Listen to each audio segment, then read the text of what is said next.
Again, on behalf of food.com Academy Services, I welcome you all to the second edition, Running a Sustainable Food Business.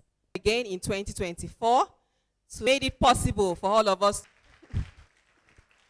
All right, that's better. Thank you. The food business is what? Good business. It is good business.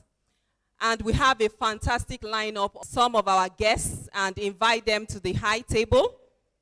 And please, as I call their names, kindly put your hands together and welcome them with us this morning. First and foremost, I would like to recognize and invite to the high table the chairperson. I'd like to welcome high table our expertise with us this morning, sir. Please let's put our hands. We have the high table with a round of applause. Him. Next, Executive Director, Finance and High Kemefuna. Please put your hands together for her. You're welcome. Before moving forward, I would like to recognize the host of this event, the MD CEO, Food.com Academy Services, the person who is the reason we are all gathered here this morning. Ladies and gentlemen, please put your hands together for Mr. Razak, okay? Please put your hands together for him. I believe we can do better. Thank you very much for conceiving this great idea and actually working tirelessly to see to it that the beautiful event is a reality. We also have here this morning Mr. Julius Oluwalambe, the MD of Andy Wear. Please let's put our hands together for him. I recognize Alhaji Rauf Egbewole, a fellow of the Nigerian Institute of Food Science and Technology. He's from FIRO. Thank you very much for coming. We also have Ms. Ibrahim Omowumi from the Department of Public Safety and Well-being of the Lagos State Safety Commission. Please let's put our hands together for her. I recognize Dr. Adetokunbo Oshibanjo of the Deputy Director. She's a Deputy Director in FIRO, the Food Technology Department. Please let's put our hands together for her. We recognize the President of the Association of Professional Caterers. Please let's put our hands together for her. We recognize all NIPST members here present. Please put your hands together for yourselves. All members of the Association of Professional Caterers, you are all welcome. Thank you for coming. And then our corporate partners. We welcome Ajinomoto Foods. Please let's put our hands together for Ajinomoto Foods Nigeria Limited. Thank you very much for your support always. The team is led by Mrs. Francisca. She's the marketing manager of Ajinomoto Foods Nigeria Limited. Please, another round of applause. Let's put our hands together for them. Finally, I would like to acknowledge the presence of everyone seated here this morning. Thank you very much for taking time out of your busy schedule to be here. And we are really honored to have you here today. If you are here in this hall this morning, you are an honorable guest. So I want you to put your hands together for yourself.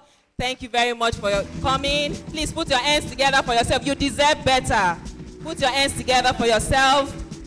Thank you very much. I have a quick request before we move on from this segment. I would like you to turn to the person beside you and give the person a warm smile. Please turn to the person beside you, give that person a warm smile and say welcome. Welcome. So it's starting from us. Welcome to the second Business of Food Summit. Another round of applause for ourselves. Thank you very much. In furtherance of this program this morning, I have the honor of inviting Mr. Razak, okay, to give the welcome address. Please let's put our hands together for him. You're welcome. We can do better. Please let's put our hands together for him. is the convener of this great business summit. Let's keep clapping. Let's keep clapping.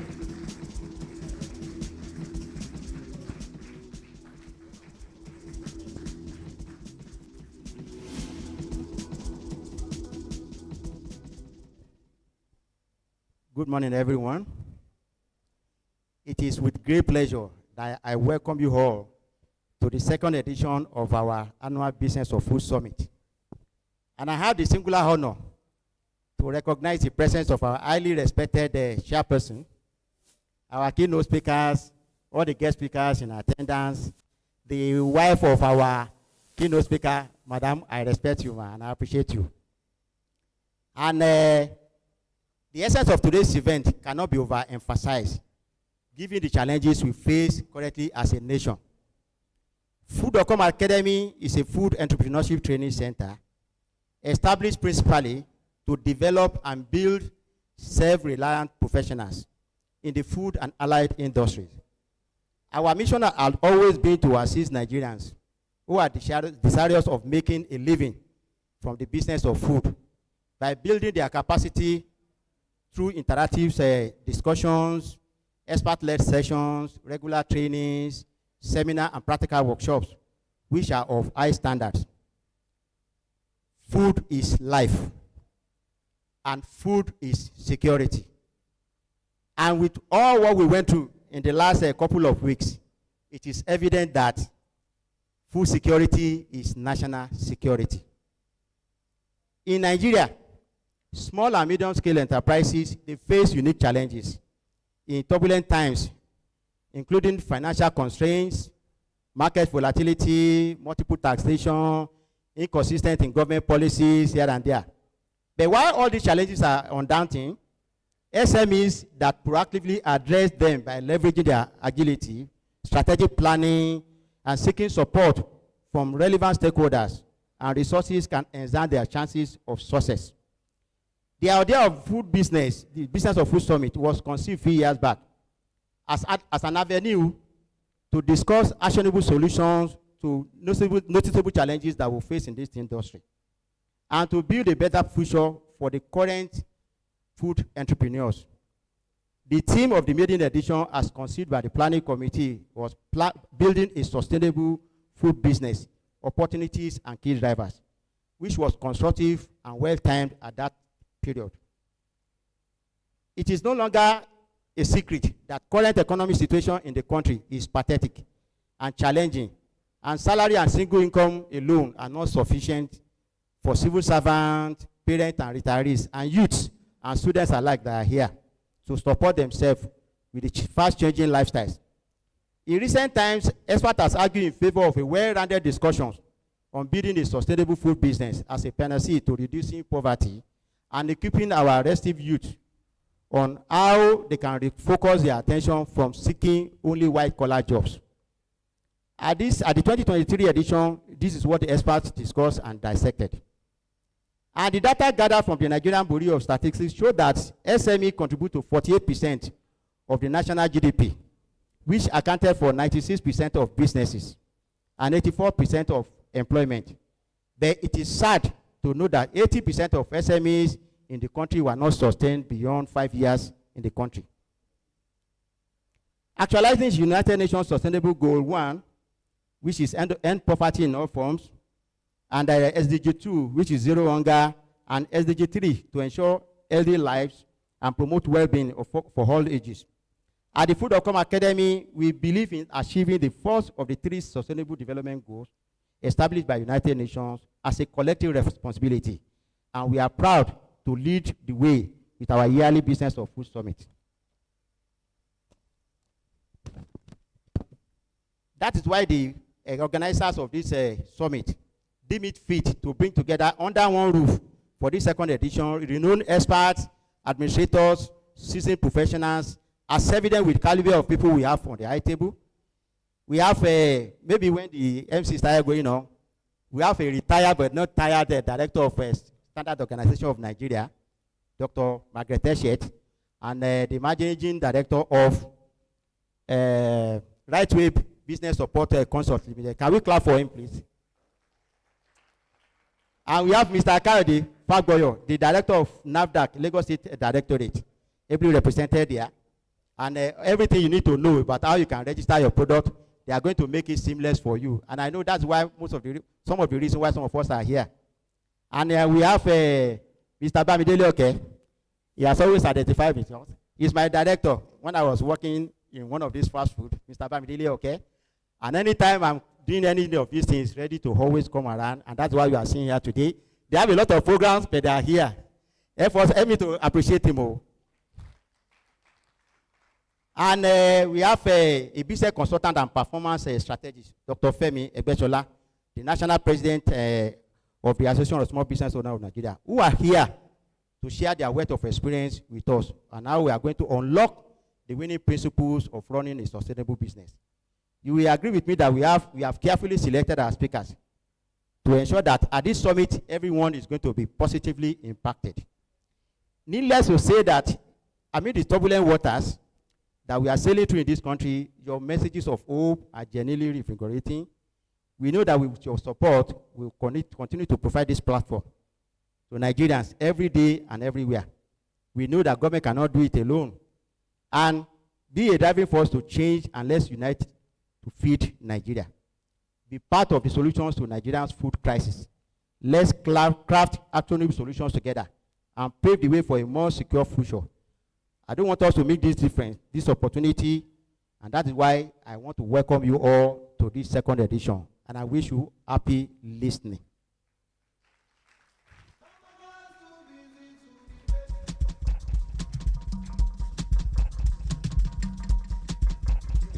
Another round of applause for the convener. We are not clapping. Are we feeling cold or hungry or what? Don't worry, there is enough food. I'm honored to recognize once again the chairperson of this event. She's a certified lead auditor for ISO quality management systems, food safety management systems, occupational health and safety management system. She was a director with Standards Organization of Nigeria and is currently the MD CEO, Right Way Business Support Consult Limited. Ladies and gentlemen, please welcome Dr. Mrs. Margaret Eshet as she gives the opening remarks. Please let's put our hands together for her. And please keep clapping until she gets to the lectern.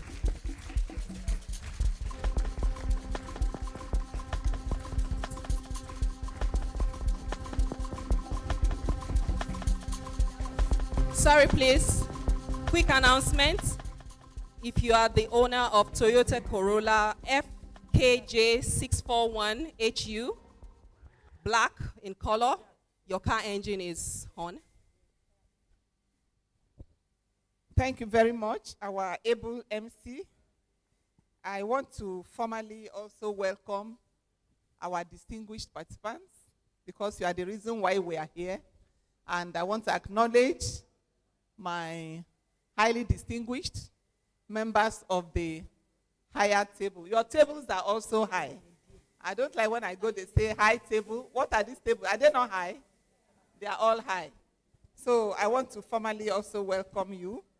Today, we are here to unlock the secrets of sustainable food production. I'm excited to be here, and I believe it is the same with each and every one of us. Why are we here today? You know the issue of food. Everybody in Nigeria is expert on food. Abi, if you want to try it, open to social media now.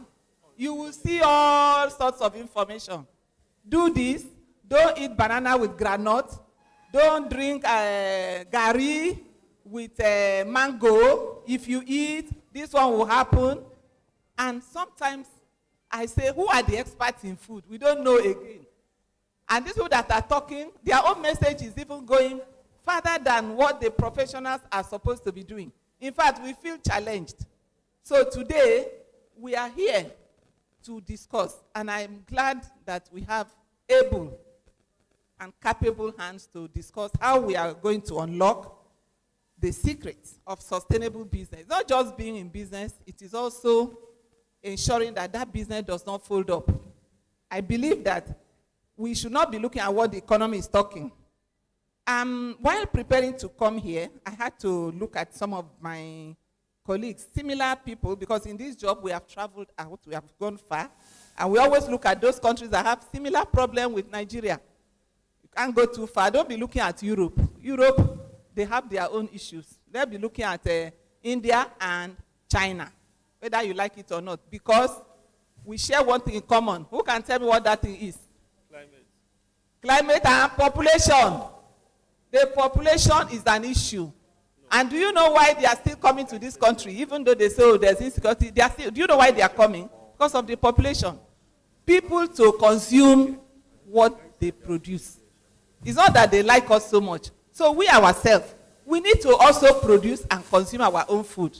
So we should not only be thinking, oh, you have to only produce for export.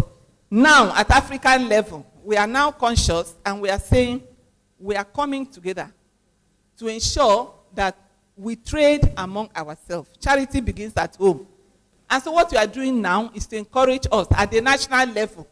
We must also encourage eating our own food. Now the argument is, which is better? Is it Ghana's jollof? And I was wondering, did Ghana ever know how to do jollof? Because if you don't say your own product is good, nobody will say it is good. Of course, every child will say, my mother's food is the best. Abi? So every husband should say, my wife's, I hope the husbands are here. Your wife's food should be the best, irrespective of whatever you eat outside. So therefore, those that provide food for us, today, we are going to look at salient issues. And key in this is that we must also know, where are we? We are all aware that national governments have put so much effort in improving quality. Remember what we are talking today. Quality, not just quantity. We have to emphasize on the quality. Production of food supply is a challenge to so many countries. It's not just Nigeria. India, which I'm using as a model this morning to speak to us at this opening remarks, they have even gone to establish a ministry of food processing. Not just agriculture. Remember, agriculture is there. But agriculture has so many issues. They are talking about fish. They are talking about fertilizer. They are talking about so many things. What of food processing? Who is handling it? And so many agencies are struggling to do this, but there is no single ministry that's involved. So India has a Ministry of Food Processing Industry. That's what they call it. And it's headed by Anita Praven. She's the secretary, what we call a minister today. And I looked at that model and I kept saying, we have able hands. We are working so hard, but we need to be showcasing what we are doing for the world to know that we are here. I'm glad our president has declared food security as an emergency situation. I'm very glad about that. So therefore, while we are here today, we must be conscious of the fact that government is very much interested in whatever we are doing. Where the lady frying akara by the roadside is part of the food system. We are talking about food systems now. The ones that are roasting bowling, they are part of the food systems. The caterers that are providing for all the eateries, you are part of the food system. Don't look at only the industries alone, because these things are at various levels. We have the federal, the state, and then the local government level. So, because a nation that cannot feed itself cannot be respected, no matter what you are doing. If you can't feed yourself, you cannot be respected. So today, we have to look at how do we look at the things that we are doing. How do we respect? Our product must be respected.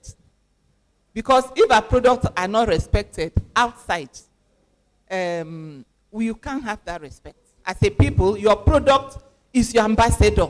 Your food should be your ambassador. There are some eateries we go to now. I remember when I started this work, we used to, I don't want to advertise the person's name here, but that eatery, from that eatery, I'm sure some of you will know it. She started doing this thing, and then from there, a lot of people knew her business before coming to know her. So let your business advertise you. Let your food business speak volume for you. And therefore, you have to be close to regulatory agencies. Don't run away from them. And I think that era has gone. I'm sure I'm speaking for all my colleagues that are here. NAFDAC, I believe, that era has gone. We are not policing. We are now building you up to ensure that you do the right thing. So control of quality must be there. For example, I had an outing, a big hotel. Food was served. And the first thing I was asking, why would a caterer not label rice? They say, but everybody should know it is rice. I don't know whether it is rice, coconut rice, jollof rice. You must have to label it. Labeling is as simple as put a label. This is coconut, whatever you have done to it, put that label. Even at parties, the same thing. Serve yourself. People go there, you'll be asking, what is this one? Then somebody will be explaining. You don't need to do that. You should learn to label. So whether from factory level, labeling is key. Labeling is what speaks for your product. Labeling is what puts for your food. Even in your eatery, put labels on whatever you are putting there. And I used to tell some people, even when you are serving food, put labels on it. It speaks. It goes to speak for you. So we are talking about sustainable business today. I believe I will not take much of your time because the key speakers, the experts who are going to talk to us, they are going to go into details, and we are going to go away with how we do to unlock that sustainable business. So therefore, we must capitalize on the current situation. The situation we are in now is the best time to make it. I am a die-hard believer that those people that are coming into this country, just look at the airport every day. Oh, there's insecurity, but people are coming. The foreigners, what are they coming for? They are still coming because whether you like it or not, forget about what is happening about the dollar now. Food has been cheap in this country. And I'm sure the situation is fast changing. So I am a die-hard supporter of the belief that Nigerian system, those that are running away, they are going to come back. Oh. They are coming back. They are coming back because we are going to build this country together. We'll produce our food. And at the end, we are going to export this food to the regional market. So on that note, once again, I welcome you to this August meeting. Thank you. Another round of applause for the chairperson, please. In a few minutes, we're going to take a few goodwill messages. Each person will have about 2 minutes each. First, I would like to invite Mrs. Adijat Surakat Atobatele, the president of the Association of Professional Caterers. Please step forward to give the goodwill message. Please, let's put our hands together for her. You have 2 minutes, please.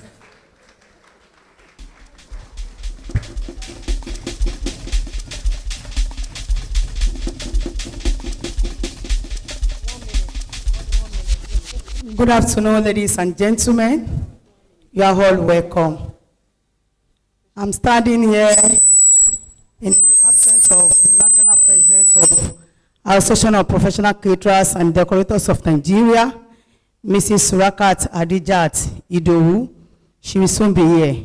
She went for a very important assignment on behalf of the association. So, we are Association of Professional Caterers and Decorators of Nigeria. We have our members all over the places. We are in business of food, catering, decoration, cocktail, anything food, we are good to go. So we are here to, if you are clapping, please make it better and bigger. Thank you. And God bless you. We are here today to learn more about food. Like I said, anything food, we are good to go. But you know that we keep learning every day. Like when I'm sitting down there, the person that just left here I jot down something. She said something that caught me. She said, as a caterer, when you cook any food, you must label it. And I jot it down. Thank you, ma. God bless you, ma. So, we are here again to learn more. And we are here for networking. Thank you. God bless you, the organizer of this program. God bless you. Thank you all for coming. Thank you very much. Please, let's put our hands together for Mrs. Adijat Atobatele. Next, I would like to invite forward Mrs. Irene Ikemefuna, the representative of Lady Kema Ashibogu of the GK Foundation. Okay, she stepped out. All right, while we wait for her, I would like to invite forward Ms. Omowumi Ibrahim from the Department of Public Safety and Well-Being of the Lagos State Safety Commission. Please, let's put our hands together for her.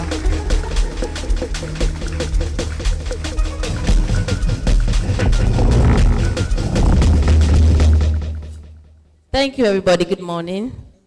Please permit me to stand on the existing protocol as I bring the goodwill from my Director General, Mr. Larry Mojola. I want to thank the organizers of today's program, Mr. Food, because that is what I call him. He's a very assiduous person, very agile, always on the move. You can never see him sitting down doing nothing. So I want to thank Mr. Razak for bringing today's program together. And we want to say, God bless Nigeria, God bless Food.com Academy, and God bless Lagos. Thank you. Thank you very much, Ms. Thank you very Ibrahim. much. We appreciate your presence here. Permit me to use this medium to recognize the presence of Mr. Mohammed Bubayaro. He's the Director of IT, Mile 12 International Markets. You know, the business of food is a serious one. So all food, everyone in the business of food is here today.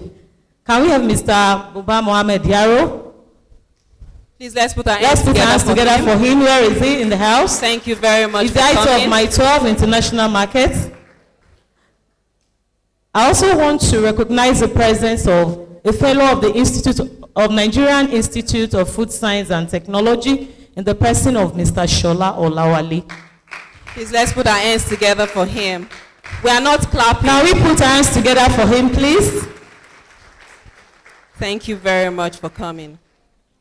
Also here with us, we have Mr. Olugbenga Ino, is the chapter chairman, Nigerian Institute of Food Science and Technology. I call him my amiable chairman, indefatigable chairman. And also, in that regard, he will be giving the goodwill message on behalf of Nigerian Institute of Food Science and Technology. Mr. Ino, please. You're welcome, sir. Thank you very kindly, MC. A very good morning to everyone here this morning, captains of industry, professionals, students, and everyone here, ladies and gentlemen. Good morning once again. We are from the Nigerian Institute of Food Science and Technology, and that's the biggest body of food professionals in the entire sub-Saharan Africa. We have many professionals that cut across the entire spectrum of the food value chain.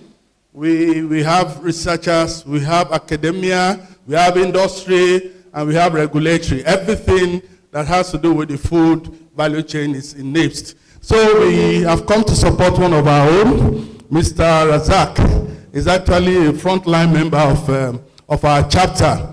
And like everyone has said, this is a gentleman that stands out. It's a cut above the rest when it comes to activities in the chapter. It stands out. It's like an enigma when it comes to our chapter activities. So we cannot but, if I had to cancel every other engagement to ensure that I'm here today, I would not pardon myself if I don't partake of today's activities.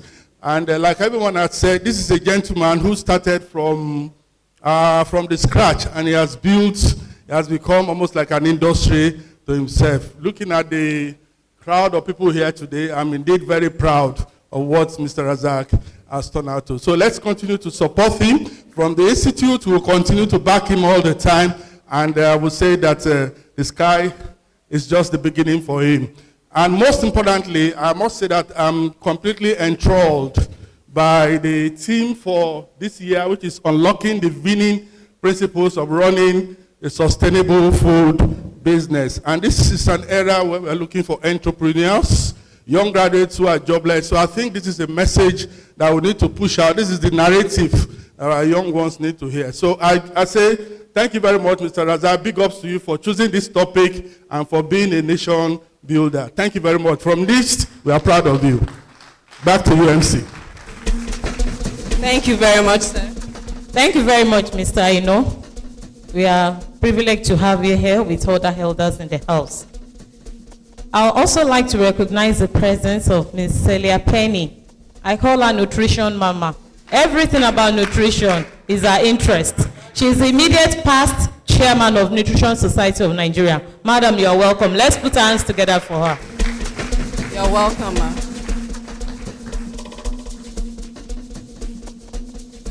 All right, so we are moving forward gradually, and it's time to listen to the keynote speech. The keynote speaker is an engineer, a management consultant, a marketer, a motivational speaker, and a manager par excellence. I'm talking about the MD CEO, Xerox HS Nigeria Limited. Please put your hands together for Dr. Olufemi Okunade as he comes forward to deliver the keynote speech. Please let's put our hands together for him. I believe we can do better. We are food people, so we are energetic people.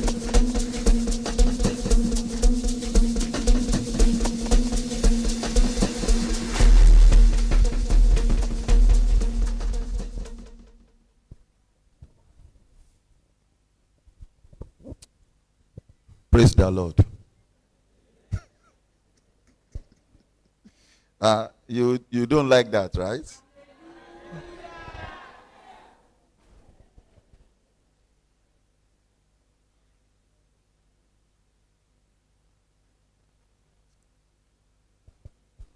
The chairperson, Dr. Mrs. Margaret Eshet, the convener of this program, our friend, Mr. Razak Oke, a governing council member of NIFCT, distinguished and prominent members on the high table, distinguished professionals and participants of this program, ladies and gentlemen, and other people that may join us online. I'm indeed excited to be here. Between Mr. Razak Oke and I, we have been talking about this almost 5 months. And his doggedness made me to accept to be here. I'm excited to be here again because of sharing of experience.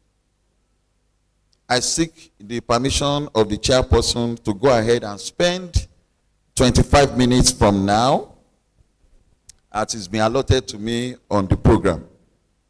I'm to address your minds on unlocking the winning principle of running a sustainable food business. On my agenda, I have 7 items. 7 items. And the 7 items are situated on 30 slides. So I'm hoping that I can spend these 25 minutes on these 30 slides and then take your questions and have answers. And I've told Mr. Razak Oke that I'm not qualified to answer questions. My own job is to deliver speech. That people on the high table and other professionals will be here to answer questions. That's a way to hide my life. Do you understand?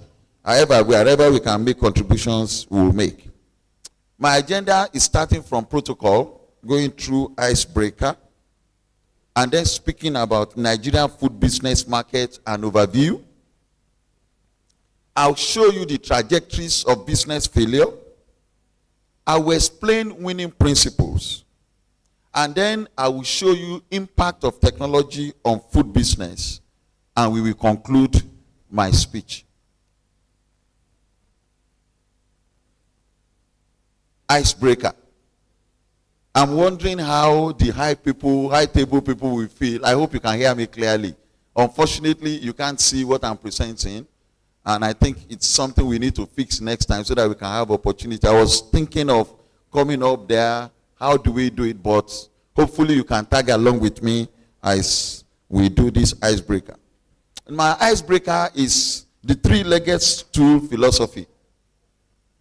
I know stools only, no stool can have one leg unless that leg is the whole of the stool. And I've decided to share this with you, even though there are three-legged theories, stool theories. But I've taken three-legged stool philosophy from a business model by McDonald. And of course, you know McDonald. McDonald is the foremost leading QSR food business in the world. They started since 1940 and they are still available till now. They have expanded from wherever they started from to 120 countries across the world. As at my last count on data, they regularly feed 69 million people in a day. 69 million people in a day. They feed, which means they feed a country like United Kingdom and much more. They feed like 4 times or 3 times of Ghana as a country. It tells you what food can do, especially when you understand the principles behind doing good food business. Now, this is a model I feel I should start with in sharing with you, and also so that we will not look stupid, because models are there for us to copy and use. In fact, when you understand model, and permit me to share something from a model in the good book, the Bible. In fact, in Proverbs chapter 6, verses 6 to 11, the Bible says, go to the ants, use sluggard. You will see how ants work. That is a model. And by virtue of my training, as a research person, we look for model, conceptual frameworks, and all that.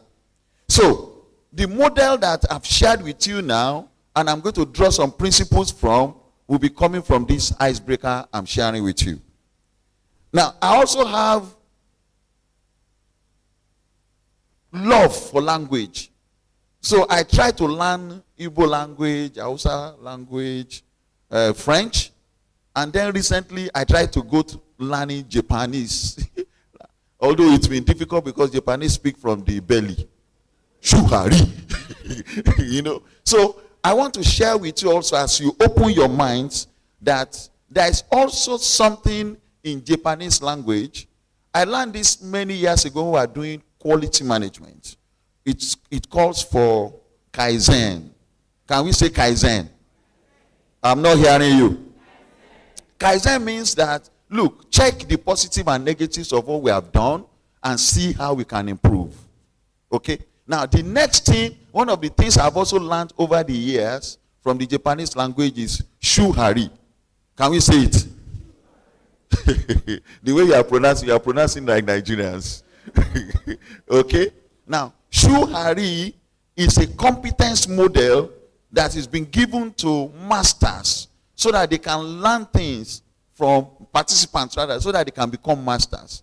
The shuhari is they've broken the sentence into 3, shu and ha and ri. Now, this shu means that when you want to do something, go and learn the fundamentals. Know the rules of what you want to do. That is the shu. That shu is S-H-U, shu.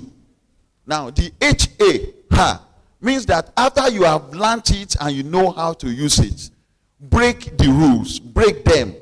Don't just use the rules because now you know the rules. Break those rules. Find a way you can do it better. Find a way you can improve on it. That is the ha of it. And then the ri of it, which is R-I, is make the rules. Make the rules. And it says that once you have learned the rules and you have improved on the rules, then make new rules. And when you make new rules, you become a master.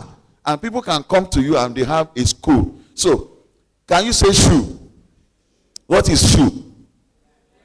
Learn the fundamentals, the basics. Learn the rules. What is her? Break the rules. What is R-I-R-E? Thank you. Help me tell your neighbor that you are now a Japanese. I just want to show some slides again to you. And in my next slides, we are going to see segmentation of the Nigerian market food business. I'm going to share with you the market share of Nigerian food business as we could get, some industry statistics, and also drivers of the food business in Nigeria. So you can go to no, I've gone through that. Don't worry about that. I've gone through. So what I want to show you now is the Nigerian food service market segmentation by food service type. And I want to acknowledge the Model Intelligence Services and Research Company for providing this research and giving us report on it. This research is actually from 2019 to 2017 to 2029. So some of the figures I want to show you will be for this year and then for 2029. Now, there are 4 segments of the Nigerian food service market. Number 1 is cafes and bars. Can we say it? Cafes and bars. Can we say that? Me, I'm not a speaker. I like talking so that we have conversation. Number 2, cloud kitchen. Can we say cloud kitchen? And number 3, quick service restaurants. Can we say QSR? And 4, full service restaurants. And sitting down there while we were listening to our colleagues, the professional caterers, I was wondering where they are in this market space. And again, let me thank Dr. Mrs. Eshet for encouraging you to come on stream so that you can be part of the larger body and we can have better industry statistics of what we are doing. Now, one of the things she mentioned was the fact that you should label your products. Okay, I will tell you something and I encourage you to do so. Some time ago, I think about 3 or 4 years ago, just after COVID, I came to the ministry here, Alausa here. I came to have some sales pitch as a marketer. We came to do presentation to a permanent secretary and directors in one of the ministries. And when we finished, they were glad, they were generous enough to give us food. And they gave us food. I usually don't eat food on the streets. I try to avoid it. But my other team members and my protocol policeman ate the food. And when we got back, we were looking for a caterer to service our company. And the catering committee came up and went to that woman that supplied that food and did interview. They visited her kitchen and all that. And the woman was wondering where we got information about her. As I'm talking to you, the woman has been a caterer for the past 4 or 5 years. That is what labeling can do. If you are sure of what you are doing, let's know you. Do you understand? So I want you to tell your neighbor, say, neighbor, brand yourself and your own company. So I believe that's a strong advice that Dr. Eshet, and you should just leverage it. Up to today, the woman has been a caterer for 4 or 5 years. And I don't want to tell you how much she's making. I even envy her. I envy her. Yes, so. Now, let me share further insights on Nigerian market, food market with you. Number 1, Nigerian food market size in 2024 is estimated to be $10.1 billion. Let's make it $10 billion. Please, what is the forex rate exchange for naira to dollar now? How much naira makes $1 now? Okay. Oh, it's left 1,200. This morning, I tried to convert early this morning, like 6 a.m. or 5 a.m. I tried to convert on the bank, and it used to be 1,200 on the blank platform. This morning, I converted from 950. I just tried $10 in my account. Now, don't come and ask me for dollars. The fact that I say this now, because you have started looking at me. And you know you cannot spray money anymore. Okay, so I converted $10 and he gave me 9,500 naira. They moved to my current account. So on the FGN platform, it's 950. And if you have been listening to news, you know it's coming down. So, but let's use 1,000 naira as a standard for what we want to do for ease of judgment. 10 billion naira, 10 billion USD is how many nairas? 10 billion United States dollars is how many nairas? It's 10 billion times 1,000. A billion times 1,000 is a trillion. So, Abi, that is 10 trillion naira. I'm glad you are saying wow. Now, let me place it in perspective for you and in context so you will understand how good your business is and why I'm envious of you. Now, the federal government budget for the whole of 2024 is about 27.6 billion naira. When you compare 10 billion naira to the budget of the federal government, it's just like a third, 33%. But leave the budget, because that budget is budget deficit. What is the income that will come to federal government in 2024? It's 18 billion naira. So if you are in the service business, you are almost competing with the income, all of us together, bringing in 10 trillion naira. Meanwhile, the federal government income is just about 18 or 19 trillion naira. Look at your neighbor. Say you are in a good business. No, I didn't hear you. So if you look at this market size, okay? Now, when you continue to be in this business for the next 5 years, which is 2029, the market size estimate will be $17.2 billion. It will have grown, which means while other businesses are going down, the food business is rising. Abi, even by the way these professional caterers are dressed, with their caps, you will know that this business is going higher. I've seen different types of caps and satellites, okay, which can only compete above. Now, in compounded annual growth rate of food service business, it's estimated to be between 2024 and 2029 around 11.3, 11.5%. 11.5%.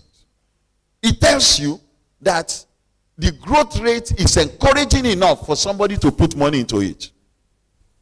You are too quiet. Are you following me? Or am I boring you? Good. So we can go. Let's take one step forward.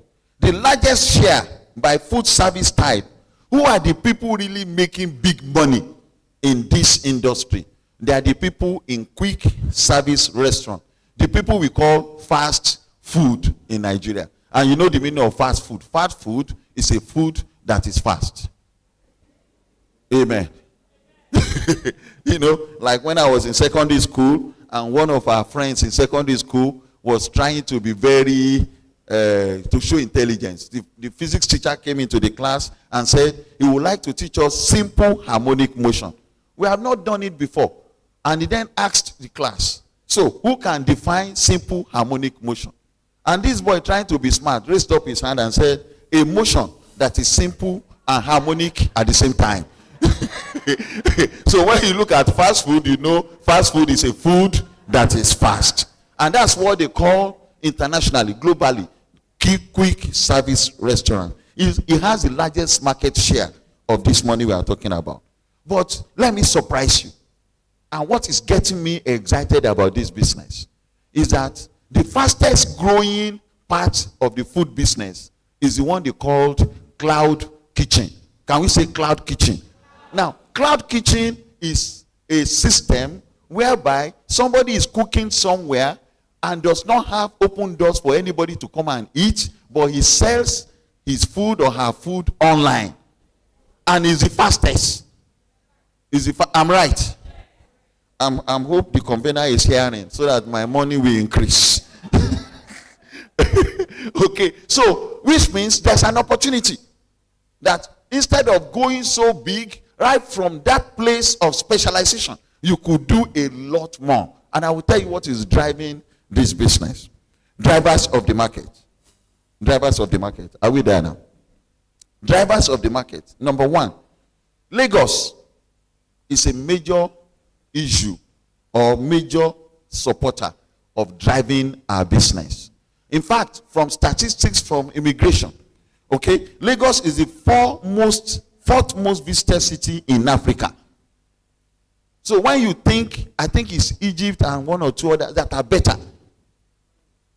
Cairo, which is Egypt. Okay, Lagos is the fourth most visited in Africa. And there is increased tourist arrivals from Asia. So Asians are coming into Nigeria, seriously. Just like Dr. Asia said, they are coming in because they also know that we eat their food. And in year 2022, Nigeria witnessed the most tourist arrivals from India, 5%, and followed by China, 4%. So if 100 people came to Nigeria in 2022, 5 of them were Indians and 4 of them were Chinese. No wonder we are having a lot of Chinese and Indian foods. One of the drivers of this market is the fact that people are going out more to go and eat. And I will tell you why. One of the reasons I can adduce to people going out more to go and eat is guilty conscience. Guilty conscience. That's one of the reasons. And you should be asking me, what do I mean by guilty conscience? Or you know already. Have you noticed that it's on Sundays that a lot of our families go out after service? Have you noticed? And then on Saturdays. You see, by the fact, the way Lagos business or state is structured, we are all working from Monday to Friday. On Saturday, as family, we are going to wedding program, church program. So we really have no time for the family. I hope you are following me. In fact, if you are doing it, you know that it's guilty conscience. You already know what I'm saying. So on Sunday, in order to show that you love your family and your children, so you can have some fun together, you carry them to either an FSR, full service restaurant. Okay, I don't want to begin to spread names. Or a QSR, where you will eat and drink and you go back home and say, I'm a responsible man. I'm taking care of my family. It's guilty conscience. Do you understand? And it's good for you to do so. I also do it. Fortunately, my wife is here. So my wife will now be saying, so it's guilty conscience that I've been making you to spend money on us. Okay? And she was thinking it was out of love before. I know. Now, if you go around everywhere in this country, they are building houses. And they told me that cement price has gone up, Abi, and iron rod has gone up. Yet they are building. Tell your neighbor, if you don't have money, that's your own problem. I know there is money. Yeah. They told me that the ticket prices the airline ticket prices have gone up, but there has not been any reduction in number of people traveling. So there is money. There is increased affluence of the population. There is also the growing popularity of dining out. People are inviting you out. So you want to be part of fear of not missing out. FOMO. So you want to also, my time is up. Can you imagine? And I've not started. Then the availability of wide variety of courses, of cuisines rather. Things, people, food you can eat. Let me ask you, how many of you have eaten Chinese food before here? Did somebody said all of us? And Indian food, right? You have eaten Indian food. You just didn't know that it was Indian food. If you have eaten chicken peri peri. The other drivers of the market, increasing affluence of the population, have said that. And I want you to know the residents in Lagos State, particularly, spend $125 per head. $125 per head in dining out. Per head, minimum of about $125,000 in 2024. in 2022. And it also tells you that the menu that are on the table are affordable. Affordable. Now, what are the other drivers of the market? Increasing market penetration of smartphones so people can order online. So very easy. So you can go to all those online. I'm not going to give commercial to any brand, but they have online delivery services. Market share. The quick service restaurant has the market share by food service type. They hold the second major share of the market. Okay, Asian and Asian in terms of Indian and Chinese cuisines are very popular, and they are going to rise the more. Okay, if I just leave that, let me go to business failure. In one of the theses I read recently about fast food business in Nigeria, that thesis alluded to one research that says people that open food business in Nigeria only last for 5 years. After 5 years, they are dead. They are dead. And that is not what we have seen in other models. Maybe one of the reasons we are here. And a major reason you can allude to that is because managers do not understand business strategy. So, let me tell you something. It is not enough for you to know how to make recipe. You must know how to manage business. So, the food business is also a business of managing food business. Okay? And the fact that you don't exist more than 5 years also say a lot of things about how we run our businesses in Nigeria. I've brought to you trajectories of failure. Trajectories of failure. Can you show me trajectories of failure? The next slide. Okay. You push it one by one. You see a typical wheat business rising and growing. And then you see another business. You can push the next one. Okay? That almost didn't take off from the ground. Those are the business that will take 5 years and they are dead. Then look at another business that will rise up and then will fall. And then look at the other business that continues almost forever. I mean, I'm the MD of a company that 50 years in Nigeria. I mean, Xerox has been here since 1974. And to have 50 years of sustainable business is not a yoke, like our people will say over there. So I can understand the principle behind sustaining businesses. And I want to share with you some of those principles. So we are on the winning principles. The winning principles. 1, efficiency is doing things right. And effectiveness is doing the right things. Can we read it with me, please? Efficiency is doing things right, and effectiveness is doing the right things. Now, I can explain this quickly. They gave you Panadol for body pain, and they say use 2 tablets of Panadol 3 times a day. Really, the drug they should have given you should have been aspirin. I'm just using that, no medical thing. Okay? So if you use this Panadol 3 times a day, 2 tablets, you have done what they said you should do efficiently. But you are using a wrong drug, so it is not effective. Do you understand? That's why they will write on it. If this symptom persists for the next, after 3 days, they say go and see your doctor. Do you know what they are telling you? Do the right things and do things right. The question I will ask you, in your business, are you doing right things? Or you are just doing things right? Doing things right will not give you money. Doing the right things will give you money. Because doing the right things is more difficult than doing things right. But in between these two lie the efficiency and effectiveness of the principles of winning. And I want to share 5 principles with you. I'm jumping my slides because of time. I want to share 5 principles with you. So go to winning principle 1. Winning principle 1. Now, the 5 principles I want to share with you are principle of coordination, the principle of continuity, the principle of balance, the principle of definition, and the principle of uniformity. 5 principles. We could share like 10 of them, but time will not permit. Okay? And I will say just one line on this slide. In terms of coordination, those of you that are caterers, you know what I'm talking about. In fast food or QSR, you know what I'm talking about. In fact, if there is any business that needs serious coordination, it's food business. You are in production environment.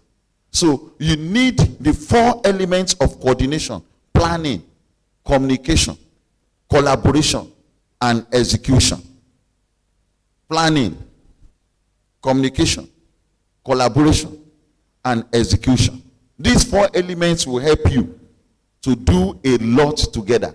If you are somebody, a manager, and you have the skill of procrastinating, you know procrastination is also a skill.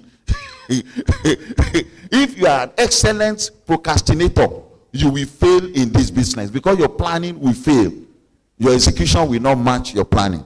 Okay? So, there are 2 dimensions of planning, the vertical and horizontal dimensions of planning. Go to next slide. I'm pushing my slides. Okay? That's planning. Vertical dimension means there must be alignment between those people that are on top down the line.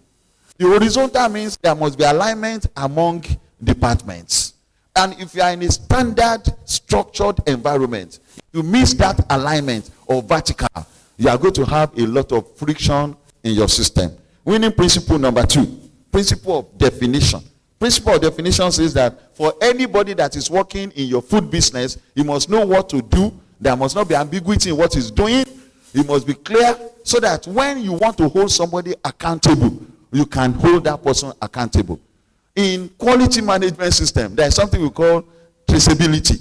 Okay? You need to be able to trace things to people, to section. Should there be problems in our production, we can identify it clearly. Number 3, you gave me time up, so I'm going to winning principle number 3. Principle of balance. In a typical environment, you have too many people that are interested in the system. Employee, the owner and the employer, the board members, and the customers. Now, you must find, including the suppliers and other stakeholders, you must find a balance that none of them is injured. In the midst of having cash flow problem, which is a problem with fast food, and it shouldn't be. You shouldn't have cash flow because your business is a business of cash. Not be so? You are not answering. But why then don't you pay your suppliers? In your bid to ensure that customer is happy, you owe the supplier. In the bid for the supplier to be happy, it then gives you inferior quality. And then this thing goes round and round. Before you know, they start rejecting your food. There must be balance in everything you do, including the gain and profit you want to make. Make the best profit today and die in the night. That will never sustain any organization. Winning principle number 4. How can you continue your business? As an entrepreneur, how can you continue your business? How do you run your organization such that you have people that can move the organization from stability to long-term stability or sustainability, and eventually continuity can be on and on? When First Bank did their first century, they were doing next century. I was one of the consultants working on First Bank, so how many years? Almost 15, 20 years. Maybe 23, 24 years ago. And I was excited about, even though you claim to First Bank that is for old people, but they have been here for more than 100 years. How many banks have come and gone? They have learned the habit and the culture of making their business continuous. Those of you that are here, that you are father and mother business, you are at risk of continuity. Because as soon as you are sick or you are down, your business cannot go. So if you are sitting here and you are the only one running your business, and because out of making the whole money yours, you refuse to set up structure, I can assure you that business is only alive because you are alive and strong. So you need to change your structure. Structure will give you continuity. And finally, the principle of uniformity. What a wonder. Let me tell you something about one hotel. It's called Hilton Hotel.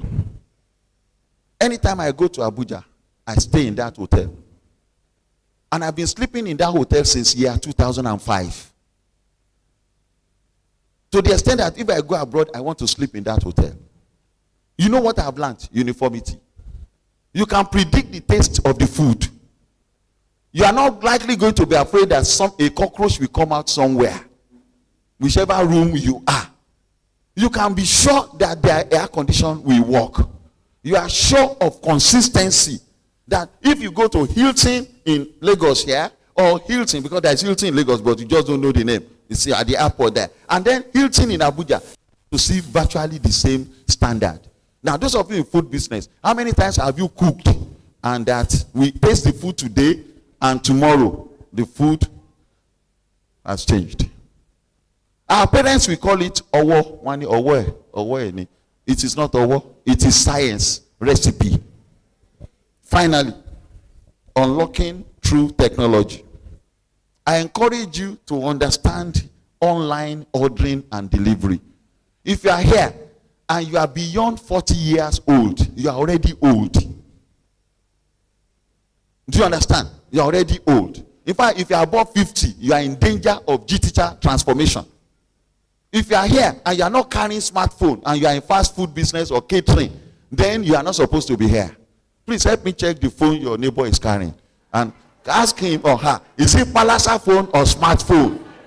And I know why I know why some of you are not carrying the right phone, because of people that will rob you and all that. Smartphone is in the hands of our children. They are doing a lot. They order the food online. So if you don't have presence online and you are not carrying smartphone, you're already in jeopardy of failing. I can tell you that. Because the people that will buy your food in the next 5 years are the children. And they will not order you and be looking for you and say, I'm going to Mama Jide's house. No, they will go to Mama Jide's house on Google and order. If you are not there, you are not there. Number 2, menu development, especially for standard and structured environment. There's something called artificial intelligence. See, people that are here, let me tell you something. Those of us that are old, if you don't go and learn technology, in the next 5 years, you'll be out. You are going to be out, and I'm telling you. So every night and day, I'm learning technology. Of course, my background helps me. But let me tell you something. Artificial intelligence is going to replace a lot of you. Now, maybe I should give you an example. Those people that read secretary administration in school, sec admin, where are they today? How many of you are using secretaries to type anything you are typing? That is how the technology will just take food away from some people. You need AI to analyze situation for you, to tell you what is the trend in the market so you can set your menu right. Number 3, you need robots. Some time ago, I was on Instagram and I was on this food business, maybe September, October last year. I didn't know I would come here. And they showed to me how drone will deliver food in a restaurant. Drone will deliver food. And it will go to the table programmed. It will go to that man in front of the man. So waiters and waitresses will soon lose their jobs. I don't know. Now, those of you that are caterer and you go for reception, you know how you'll be good. You carry 30 people to the place. They'll just be wriggling like this up and down, serving food. And people will be waiting and complaining. Food business has gone beyond that. In fact, people are already setting up meals that you put food on the table and it's just going around and around and you pick your own. That is what technology and robots will do for you. Number 5, smart kitchen. Smart kitchen. Some time ago, I bought a television. They call it smart television. It be like, say, the television, they even see me. Who is supposed to see television? Me. The television is also looking at me. Do you understand? Then I bought a washing machine. And the washing machine is asking me to connect to website, to connect online. Then I bought a fridge, and the 3 of them are trying to connect. Let me tell you something. There are technology that will give you the right and adequate temperature of your products. When to take them out, when they are spoiled, it's already available. Help me tell your neighbor, say, you sit down there. In technology, there is virtual and augmented reality. And because I'm a marketing person, and I understand that much, see, we are going to be buying cars from our houses and will be smelling the way the new car will smell. They're already doing it. So there are food that they are already being placed so that you will smell the dish before it arrives.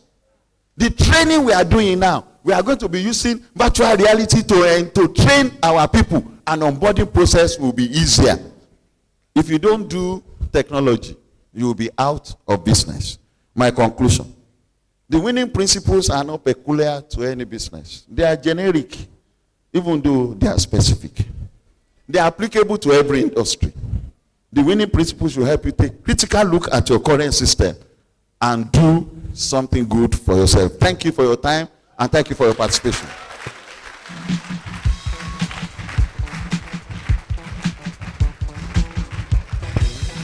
Another round of applause for Dr. Olufemi Okunade. That was a rather engaging one. Thank you very much, sir.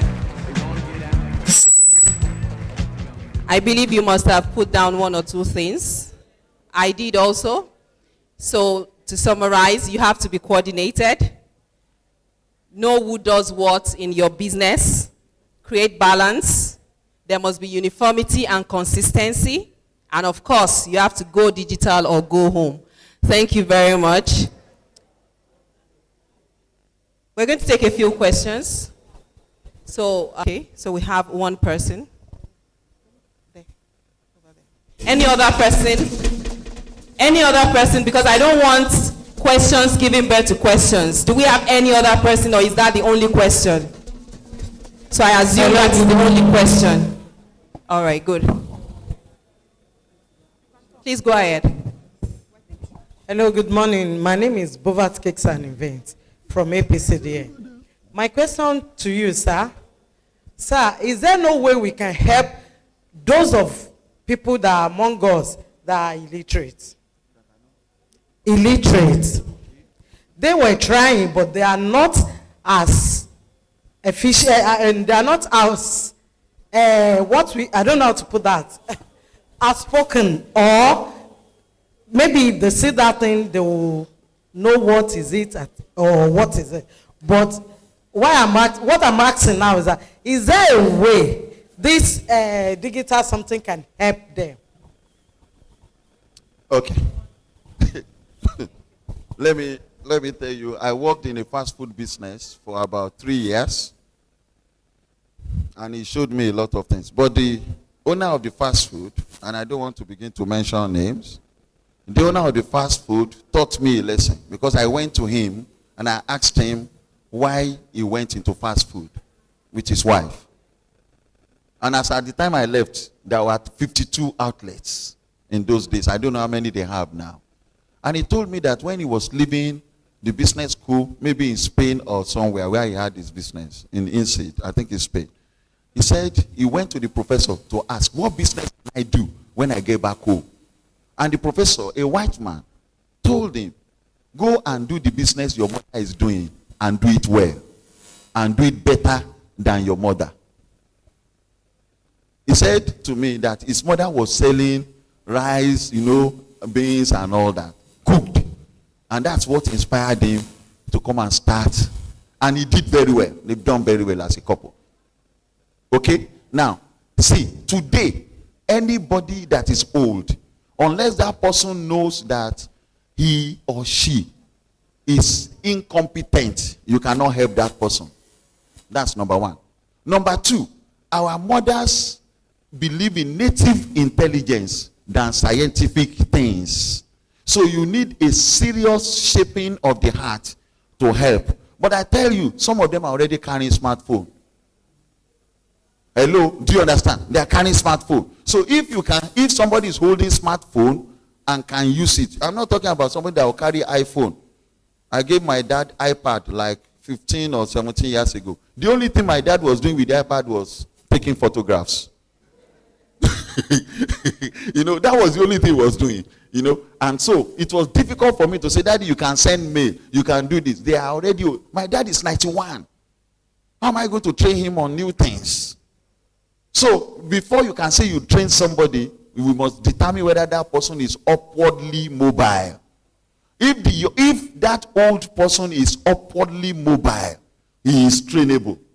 But there's also something in learning. There's something in learning called unconscious incompetence.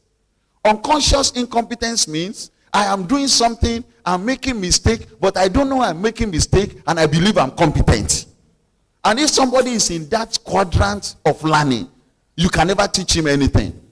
The best thing you can do is to continue to show him her mistake until he becomes aware that he is incompetent. And some of our 60, 70 people are on that level. What I said, you can help them, but you can only help those that are willing. Thank you. Thank you very much, Dr. Femi Okunade.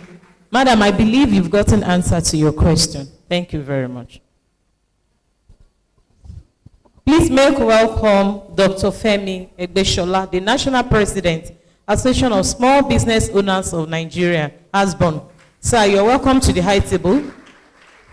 Please let's put our hands together for him as he comes to the high table. Dr. Femi Egbeshola is one of the guests. Sir, you're welcome to the high table.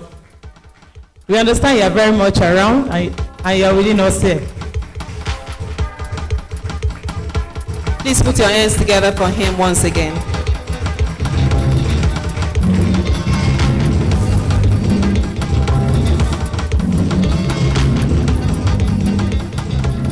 We would like to acknowledge some of our corporate partners. We have UAC Foods. Please let's put our hands together. If you have water on your table, please put your hands together for UAC Foods. We also have Promasidor, Nigeria. Please put your hands together. There will be a tea break right after now, and Promasidor is in charge of that. So please put your hands together for them again. We also have Friesland Campina Wamco PLC. Please put your hands together for them. Thank you very much. So quickly, without wasting any time, we will proceed on a short tea break. Quickly, I think the ushers can help us with that. Go to the back, take your beverages, and return to your seats. We can do that in the next 10 minutes. So please, let's quickly do that. From the front. From the front seat, please. Maybe from this table. Let's just do that quickly. Let's make it snappy. Thank you very much. Just take your beverage and return to your seat so that we can continue as quickly as possible. Thank you very much.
the back for your tea, coffee.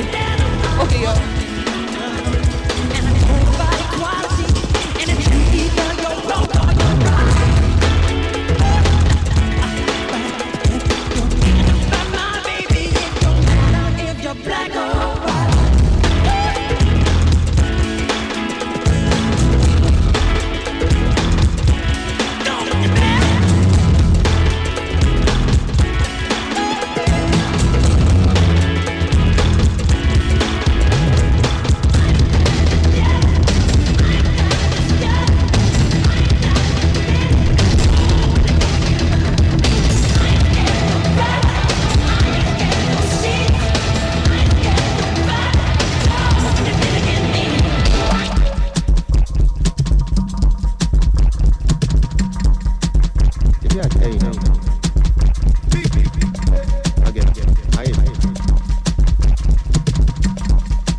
When I go, girl, I don't go return. And in one night, girl, look it up. Relationship be like love. And I don't get to see you at all. And you know about though, I'm a thumb. I'm a walk, she load man. But the lamb and I turn by turn. You have to wait till you reach your turn again. My head they hurt, my friend they touch. They don't use me back, so no time for love. I be bad boy too far. Baby, stand up, move on, if you get this coming. And your presence is stunning. Stop playing, I see what love be money. If not the Jesus is coming, I know I'm born again. Now, some of us stupidity in the bed. Some of us stupidity in the bed. Some of us stupidity to be somebody bad. Busy to be somebody bad. Yeah. Some of us stupidity in the bed. Some of us stupidity in the bed. Some of us stupidity to be somebody bad. Busy to be somebody bad. My predator, they don't use to pass, so no time for love. I be bad boy too far. Baby, stand up, move on, if you get this coming. And your presence is done. Stop playing, I see what love be money. If not the Jesus is coming, I know I'm born again. I know they like empty, then they feel like we gun body. Not just say them I think sweet. My body for nobody. Sure. I don't like to be foreplay. If I foreplay, I know go take. And I don't like to be romance, cause romance is the key, the romance. My head they hurt, my friend they touch. They don't use me back, so no time for love. I be bad boy too far.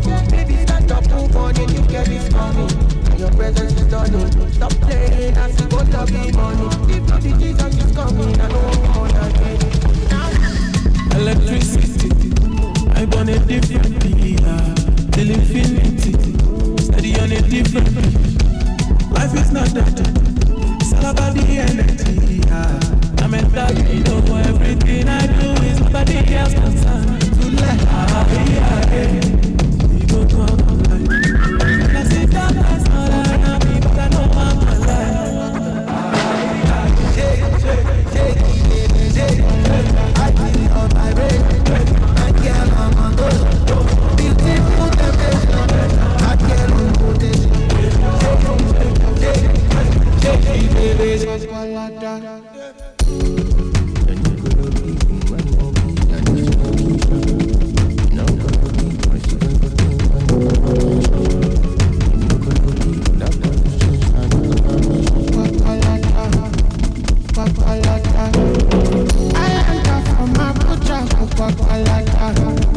One remote, I cast a face, yeah, I know for some feet, I pass a car.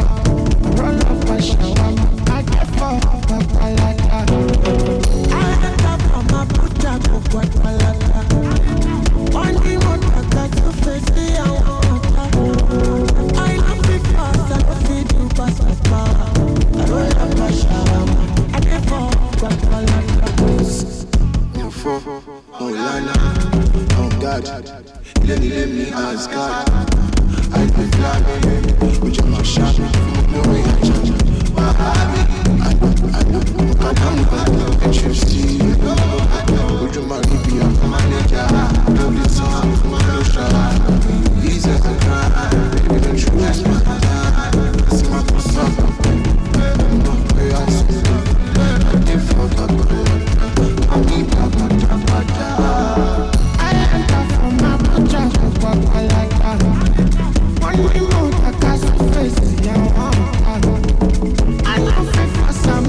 low. All eyes on me, cause I came in a Lambo. She said, why you do me like this? You know I would do anything for your love. No matter, not do me anymore. Big things in my life. No money. And the money when you give me morale. Energy. Big things in my life. Don't you know the fair go? One girl go you do me two for love or threesome. Risky things in my life. Freaky things in my life. Okay, tell my mama that the money more like. She said, why you do me like this? You know I won't do anything for your love. No matter, not do me anymore. Big things in my life. The money. And the money when you give me morale. Energy. Big things in my life.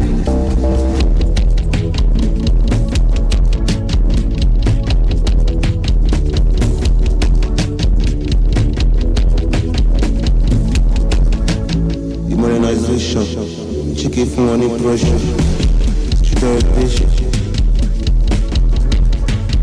Modernization,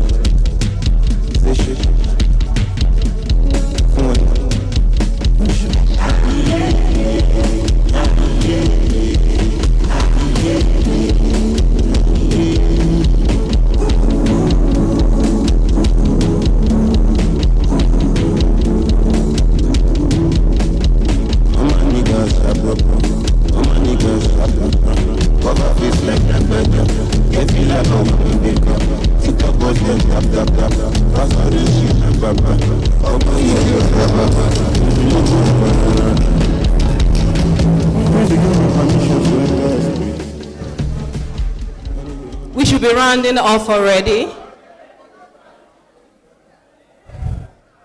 We would like to continue with the program, so please let's round off very quickly.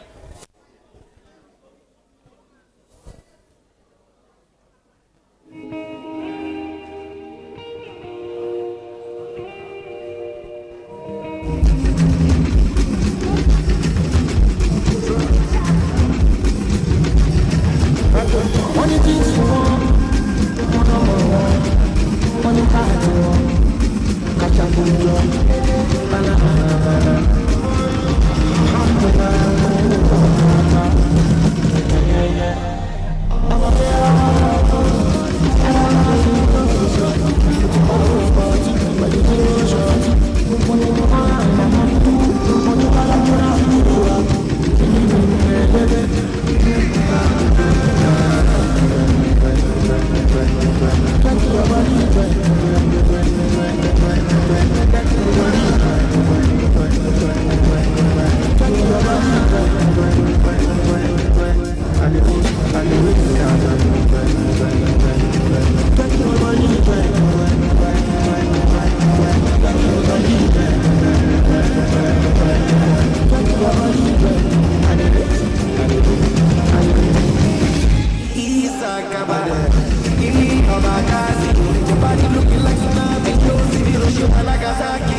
Because of time, we would like to proceed with the program.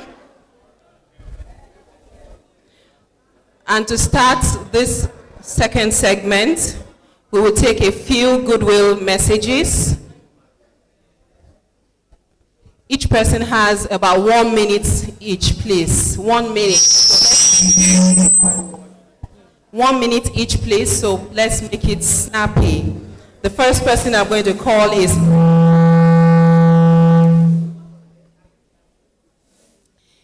Mrs. Irene Ikemefuna, the representative of Lady Kema Ashibogo of GK Foundation. Please, let's put our hands together for her as she comes forward.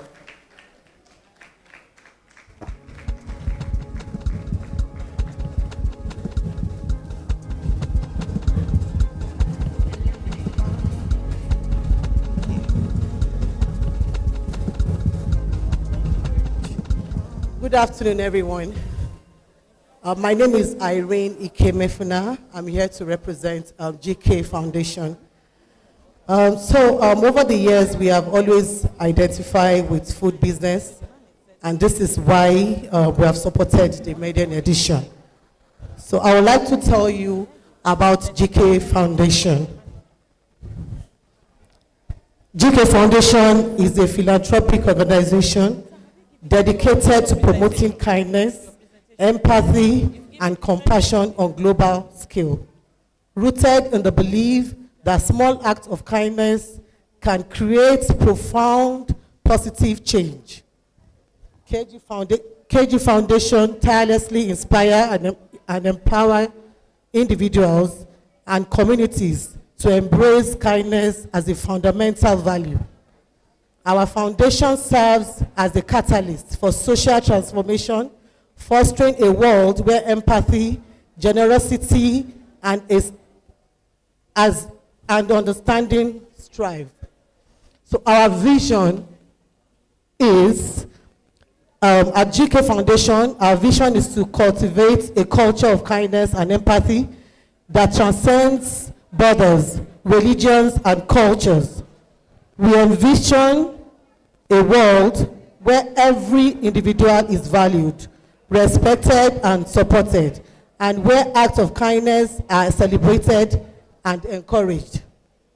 Through our initiatives and programs, we aim to create ripple effects of compassion and touch the lives of people around us. Now, our key objectives are to promote kindness and education, support humanitarian initiative, foster inclusivity and diversity, empower youth leadership, spread kindness through media and technology. Our program initiatives: kindness in schools, humanitarian relief, diversity and inclusion, youth empowerment, media, and technology. So in conclusion, the GK Foundation is committed in fostering a world where kindness, empathy, and compassion are the guiding principles of society. Through our diverse range of programs and initiatives, we strive to inspire individuals and communities to embrace kindness as a power source for positive change. Join us in our mission to create more compassionate, inclusive, and harmonious world for all. Together, we can make kindness the cornerstone of our global community and create a bright future for generations to come. Thank you very much. Thank you very much. Next, I would like to invite forward Madam Olajumoke Abraham Agbelusi. Please come forward quickly. She is the president of Lagos State Caterers and Decorators Association and the CEO, Pepper Treats Catering Dynamics and Party Solutions. Thank you very much.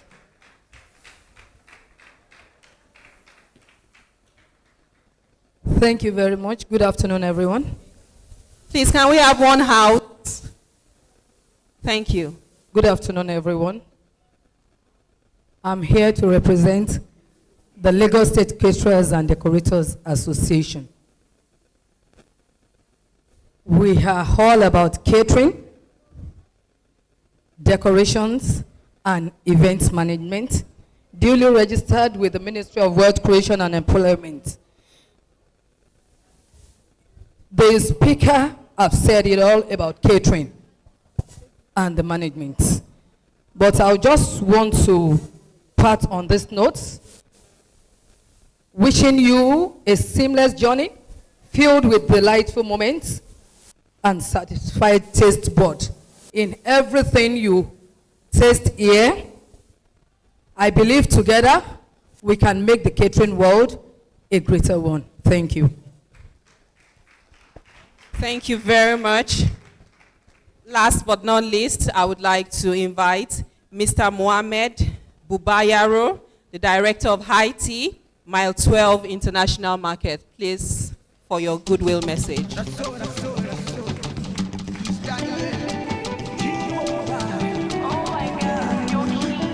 In 1 minute, please.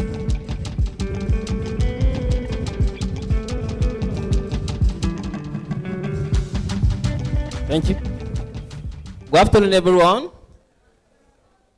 I'm Muhammad Yakubu Bubayaro.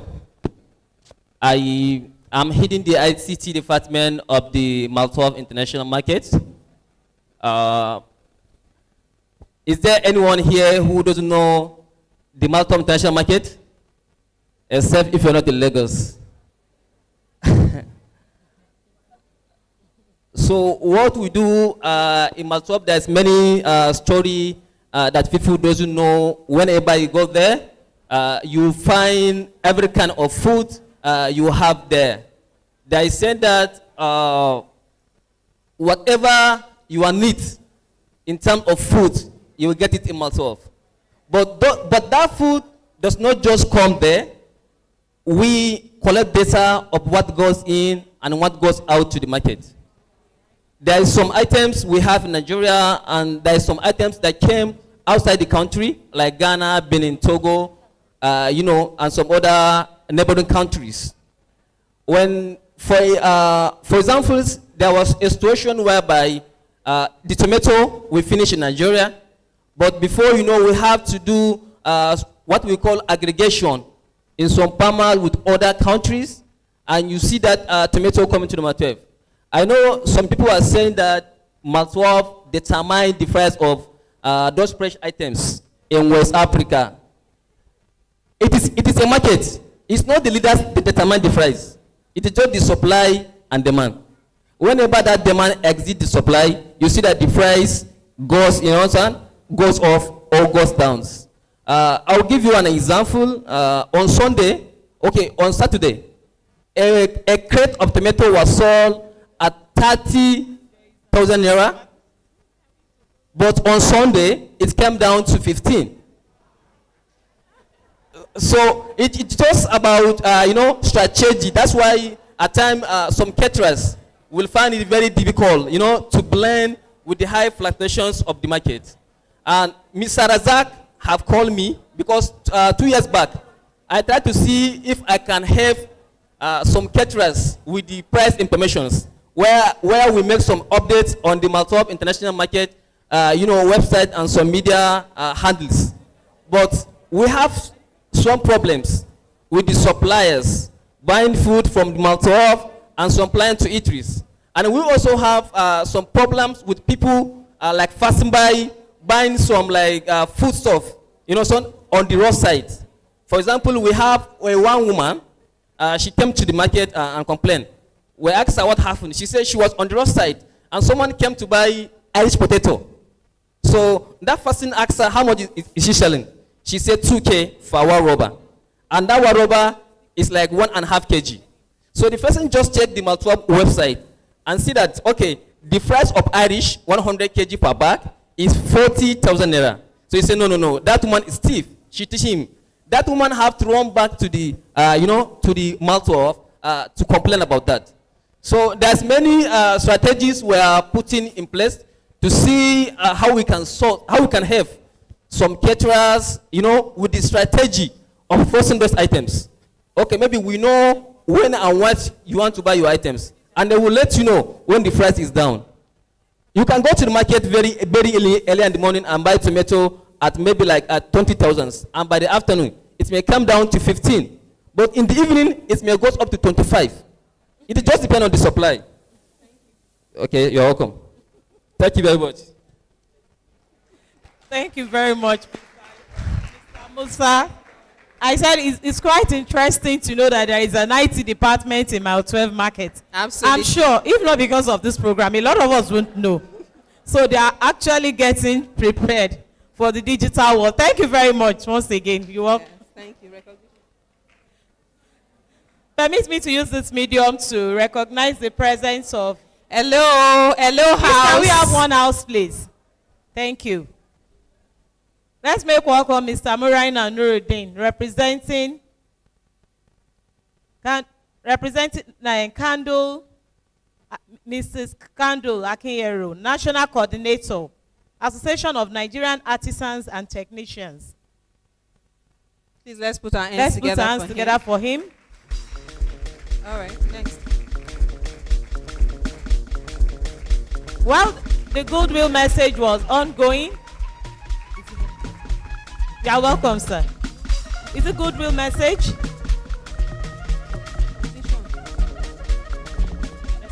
One minute, sir.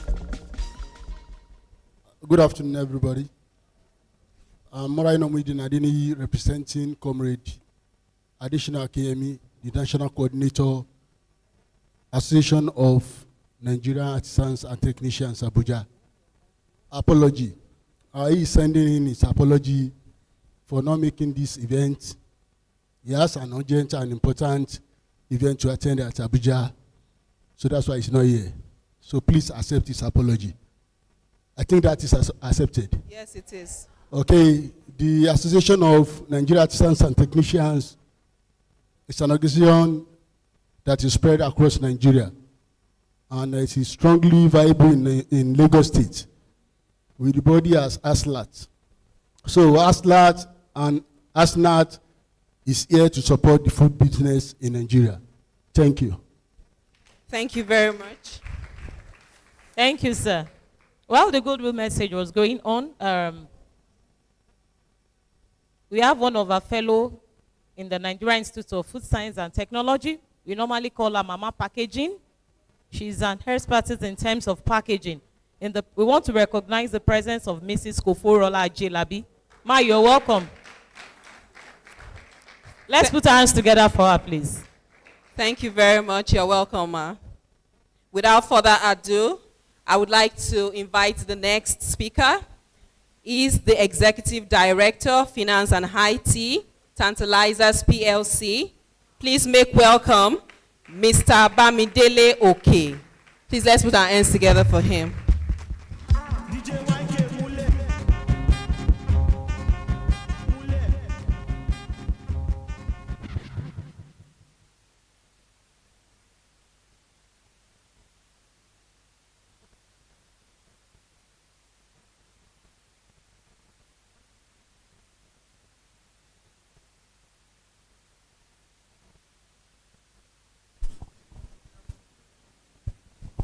Thank you very much for coming to this second edition of this program.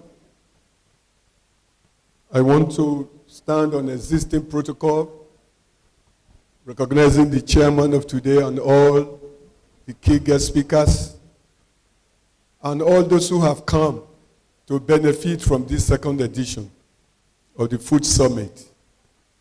We've all listened to the first speaker who has told us there's money in this sector. And good and correct as that will be, I'm stepping in after the tea break, believing everybody has relaxed, to tell us that it is not the 10 trillion that we have been told that is in this sector that is most important, but that the portion of the 10 trillion that comes to your pocket in the name of profit. The 10 billion tells you there's market. But when you go in as an entrepreneur, as a businessman or a woman, your returns as a stakeholder in carrying risk is the profit portion that comes to you. So if you do a business that does not carry profit, that does not end in profit, that business is not going to be sustainable. And what we have this section is unlocking the principles of a sustainable food business. Sustainable food business. So I'm coming here to quickly, within the next 20 minutes, talk about food business in time of uncertainty. Food business in the period of uncertainty, which is the period most of us in Nigeria business environment is going through. And I would like to start by saying my objective here today is not to frighten anybody. The objective of this presentation, rather, is to create awareness of the business environment and then tell you what you need to do to face the challenges that goes with food business.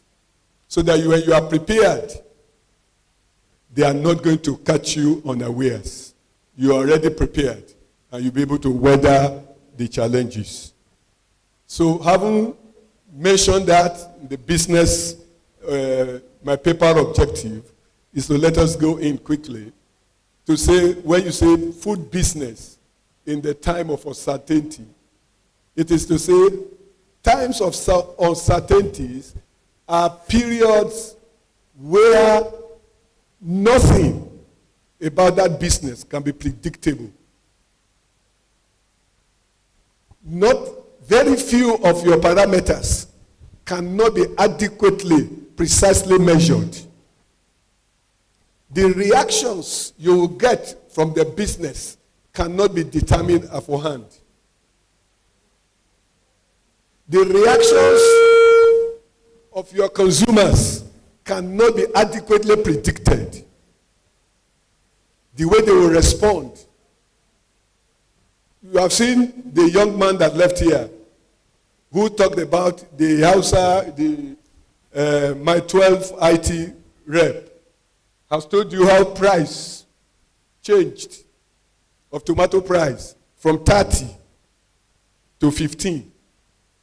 If you are a businessman, the food business you've entered, you bought tomatoes at 30,000. Now you are storing it, you are keeping it in your refrigerator, all those things, hoping to sell it and make money. Now within 2 days, 3 days, you are told it has been crashed to 15,000. You are off market.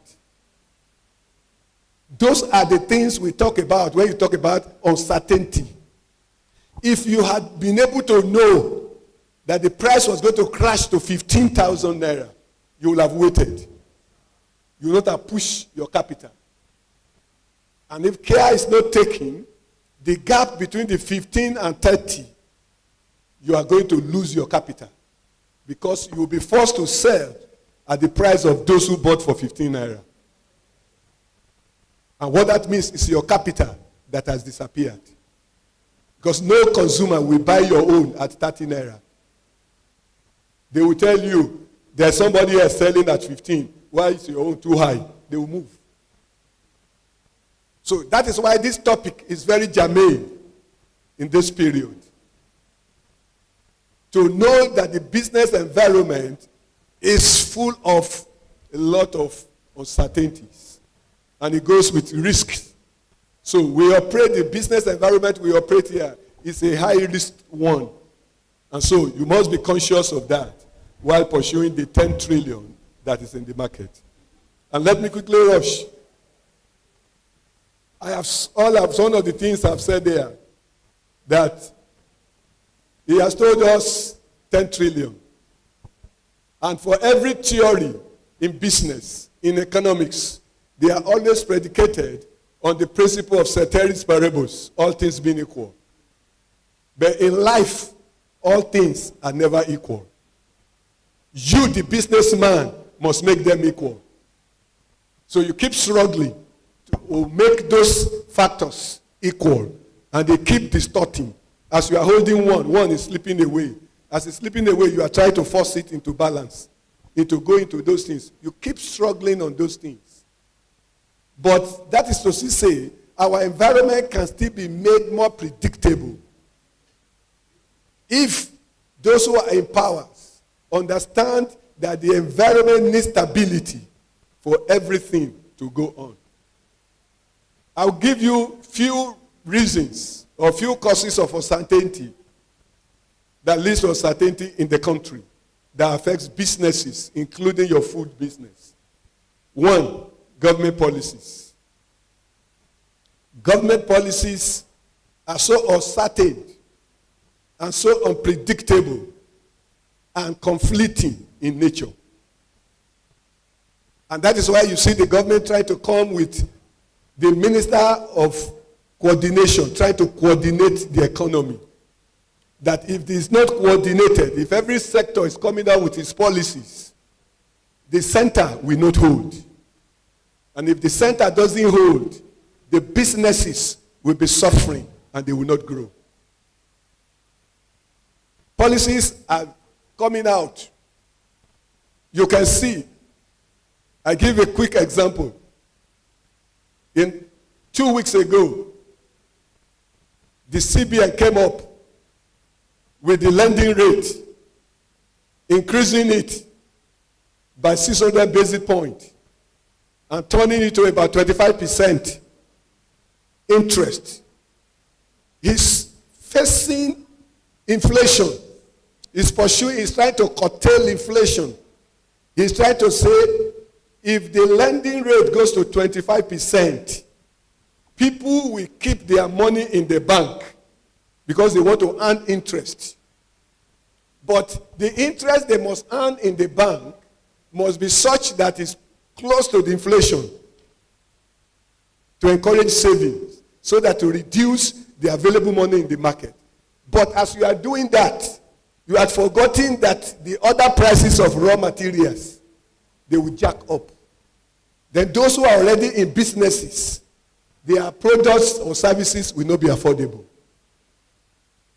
Like the last speaker said, one of the 7 winning strategies, balance. You must strike balance. So a balance must be struck between trying to curtail inflation and the profitability of the businessmen, what they will have. I give another that has happened just over 2 weeks ago. Electricity. They have told you they are going to band A. All they are trying to do is to say it is when you operate in band A that power can be available. Now, there are 3 problems with power.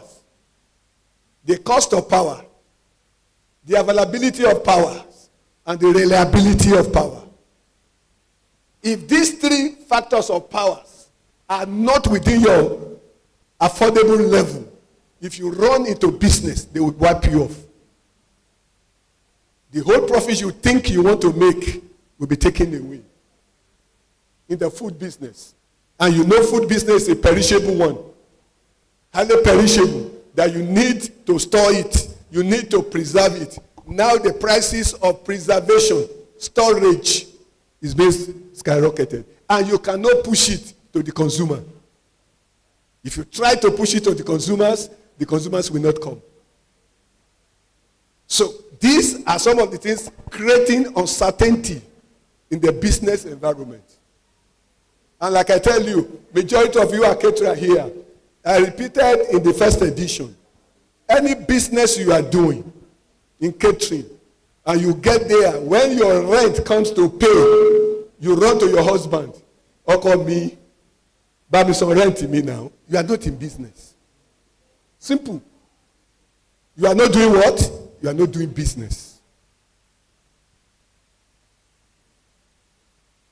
You know what you are doing? What did I say to those who were here last year?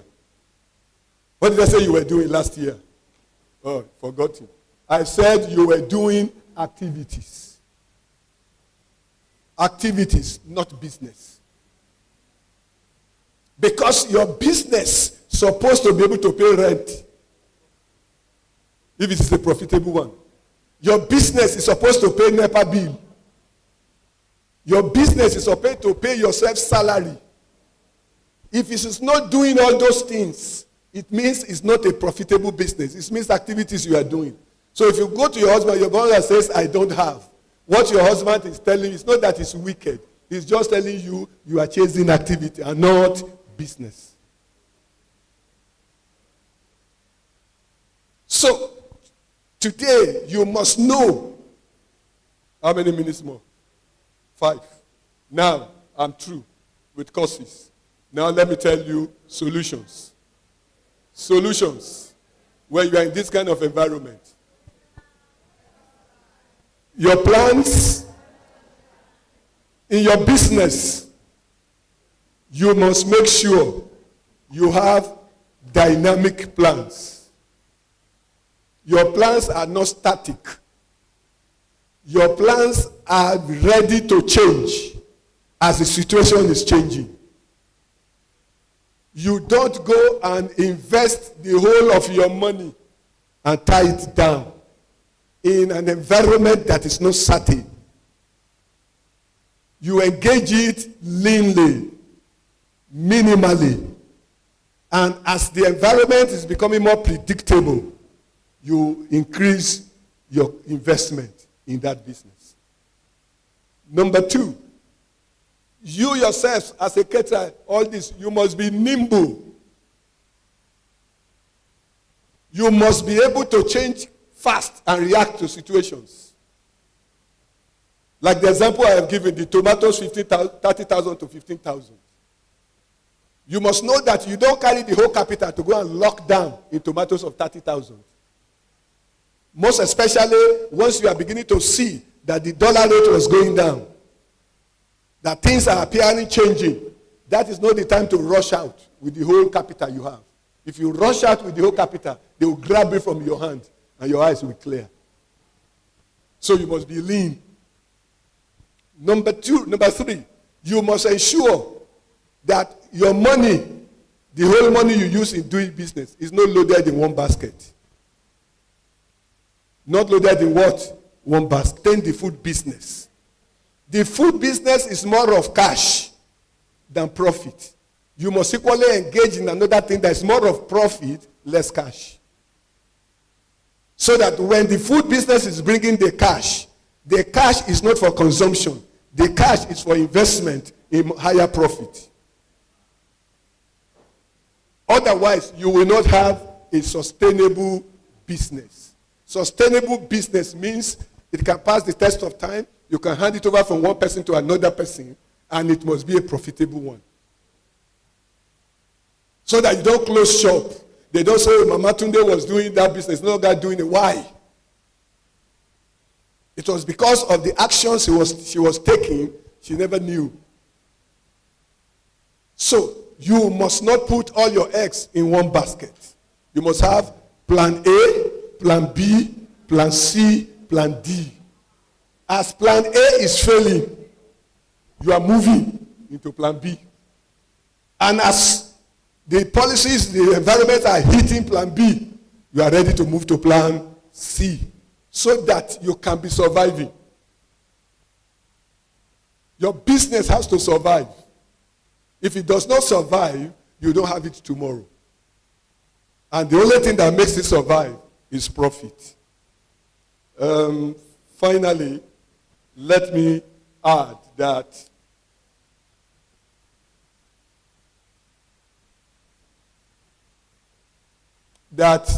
you must have, I've said it, you must have alternative source of funding.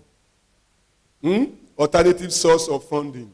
You don't, as you do savings, as you do cooperative, as you do loans, as you do esusu, when you have them, don't collect money from every one of them there and push it into the food business.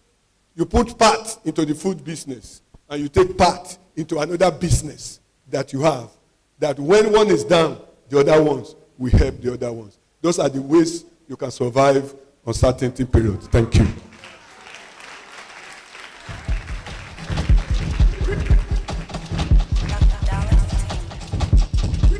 Thank you very much, sir. Please, another round of applause for Mr. OK. We're going to entertain only one question because of time. Who has a question for the last speaker? Can you please signify by raising your hand? Any question? Chairman, sir. Thank you, sir, for that great insight and very instructive presentation.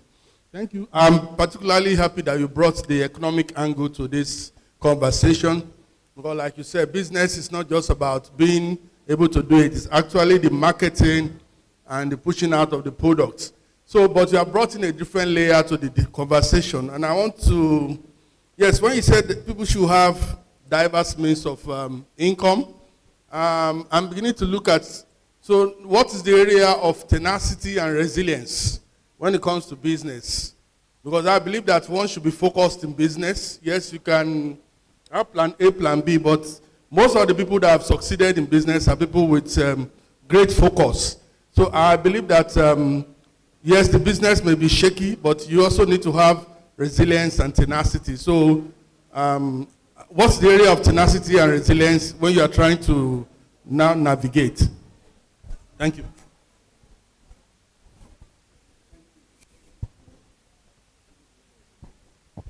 Yes, thank you. Tenacity is determination, not giving up.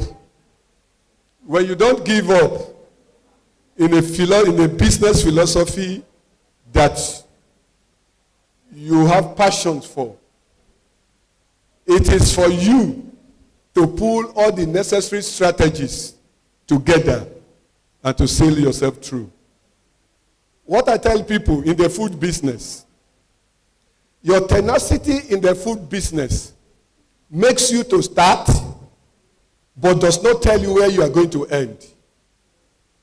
I give example. You could have started as a caterer. And as you start the catering business, you will get to know that in the food business, there are another level that is higher. But if you did not start, you will not know. And as soon as you know, your tenacity makes you to say, oh, I need to move. It's still food. I need to move in this. For example, you are in the perishable business. As you keep seeing the perishing, those products perishing, you could start saying, can I start moving to food that does not perish quickly? Then you are advancing. From advancing to now, you are producing products that has long shelf life, that can be there. 1 month, 2 months, they will still buy. You are not losing your money. But you are still in food. It is your tenacity that is taking you there. You leave that again, you are doing not perishable. You will get, your tenacity tells you that now that you are not perishable, go and become food technology. You had the first speaker. What does he say, food technology? It's to say, you know what? Let me now be selling the food. Let somebody else be producing it for me. Let me be doing online marketing. You are still in food. Tenacity is opening your eyes more and more to become great. Thank you. Thank you very much. Thank you, sir, for that answer. All right, moving forward. Is Friesland ready? Okay. So I think we can have Ajinomoto now for their presentation.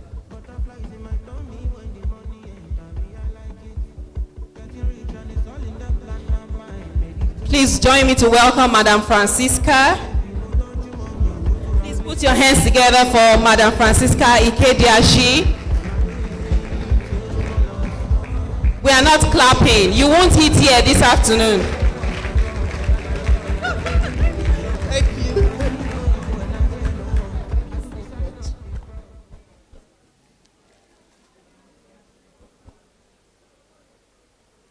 I like to stand on all the existing protocols. Very good afternoon, distinguished ladies and gentlemen. Special shout out to all the NIF stars in the house and all the caterers here in the house. Thank you. We love you so much. Thank you for supporting Mr. Razak always. And in fact, the list is endless.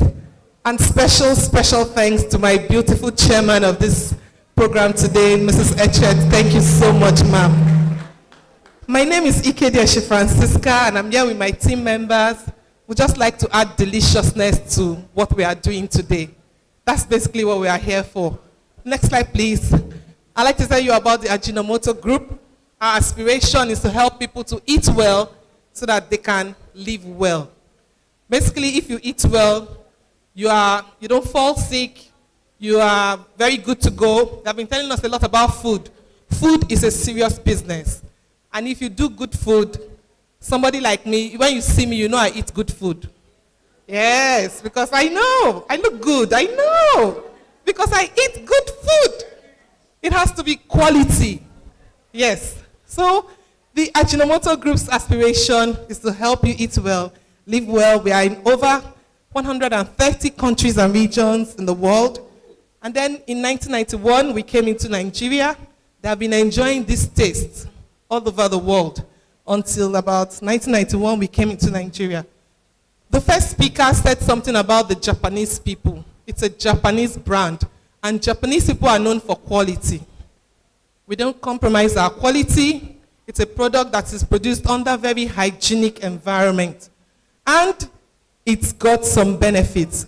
So we are significantly promoting good health and good culinary practice, healthy livings through provision of our food products with Ajinomoto as the base. Next slide, please. So what is Ajinomoto? Those caterers in the house, I want to ask, how many of you know Ajinomoto? Oh, Bobowa. Beautiful. Okay, how many of us use it? If you don't use it, no problem. Just, it's you that use it that should tell me. How many of, please show their hands. Let me start. How many of you know it? No first. How many know it? Okay. How many of us now use it? Is it the same hand that know that I use? So this is the problem. That's why I'm here. That is why I'm here today. I'm talking to you, ma. My mommies and sisters in the catering services. This is the secret of deliciousness. Yes. See all the things that it can do. It is the purest form of umami. It helps you to enhance the flavor in your meals.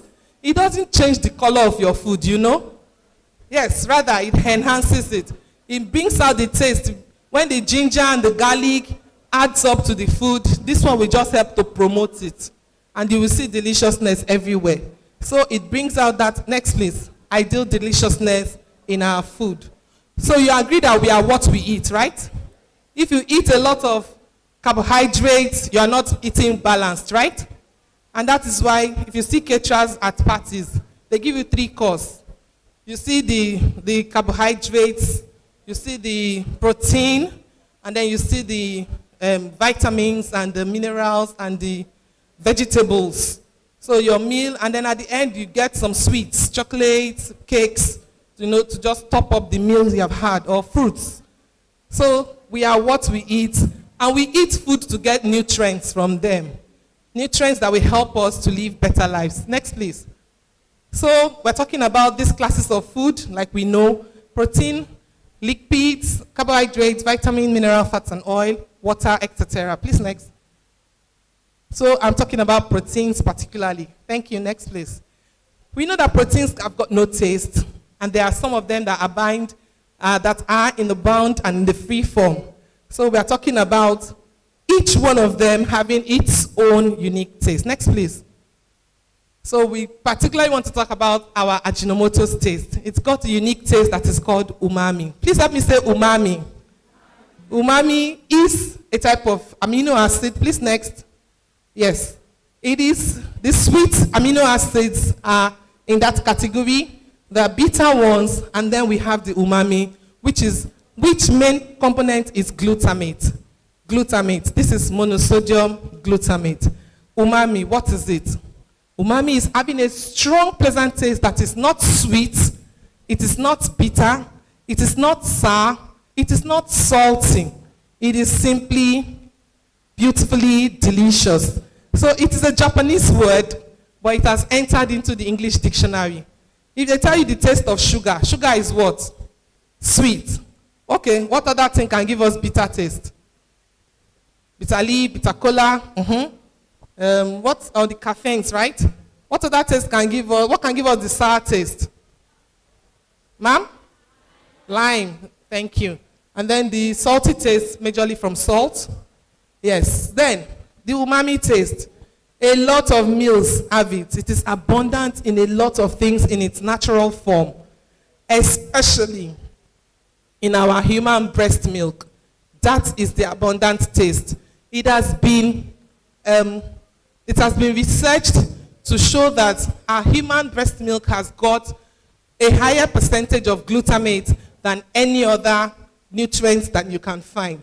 So it is in tomatoes. No wonder caterers cannot do without tomatoes. You do tomatoes in everything, yes or yes? So you do tomatoes in everything, and then in our protein, in the fish, we have, excuse me. So we have the amino acids in the protein. Next, please. So our basic taste, like we are saying, the main component is umami. Umami is the glutamate, which is in our Ajinomoto, a major constituent of this Ajinomoto, and then other sauces. So many traditional foods around the world, like the soy sauces, other fermented condiments, sauces, all have got umami as its base. The first speaker was asking if you have eaten Chinese before. Everybody say yes, everybody have eaten it. This is their secret, oh.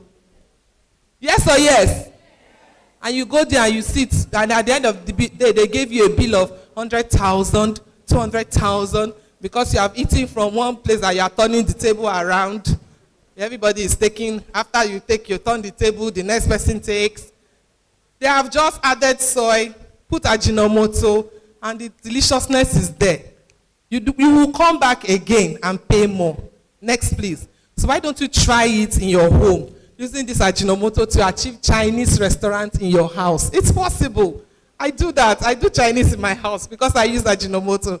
So I was telling us about our first exposure to umami. Umami is abundant in the human breast milk. That is the chart. So we had a research to show the taste of umami. Even babies understand that taste. No wonder you see your baby suckling the mother, and the child is raising the leg up, pulling the mother's head, telling the woman, looking at your face every time when the baby is sucking, say, you are the best thing that has happened to my life. I don't know how delicious this thing is.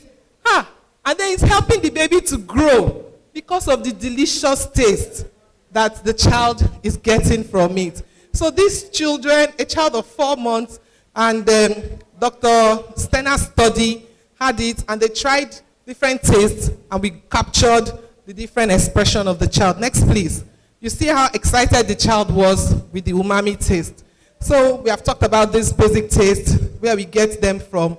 Umami is the 5th taste. Next, please. Next, please.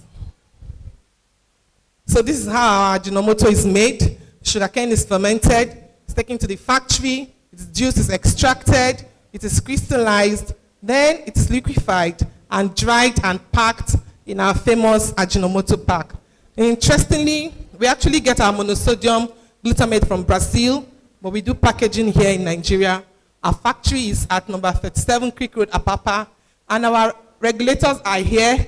They come and they know we have our best GMPs. We have our MANCAP certification, even from the standard organization, and then we got our NAFDAC number, because this product have passed through all the inquiries of these regulators, and we have come out clean, and we've been approved basically as generally considered safe for consumption. Next, please. So what is the solution the Ajinomoto brand is bringing? Excessive salt intake. It's a major problem in the world today, which is giving rise to hypertension. The DG of NAFDAC have asked manufacturers to please help get brands or products that will help in the reduction of salt to help Nigerians to live well. That is what the Ajinomoto brand has helped with solution.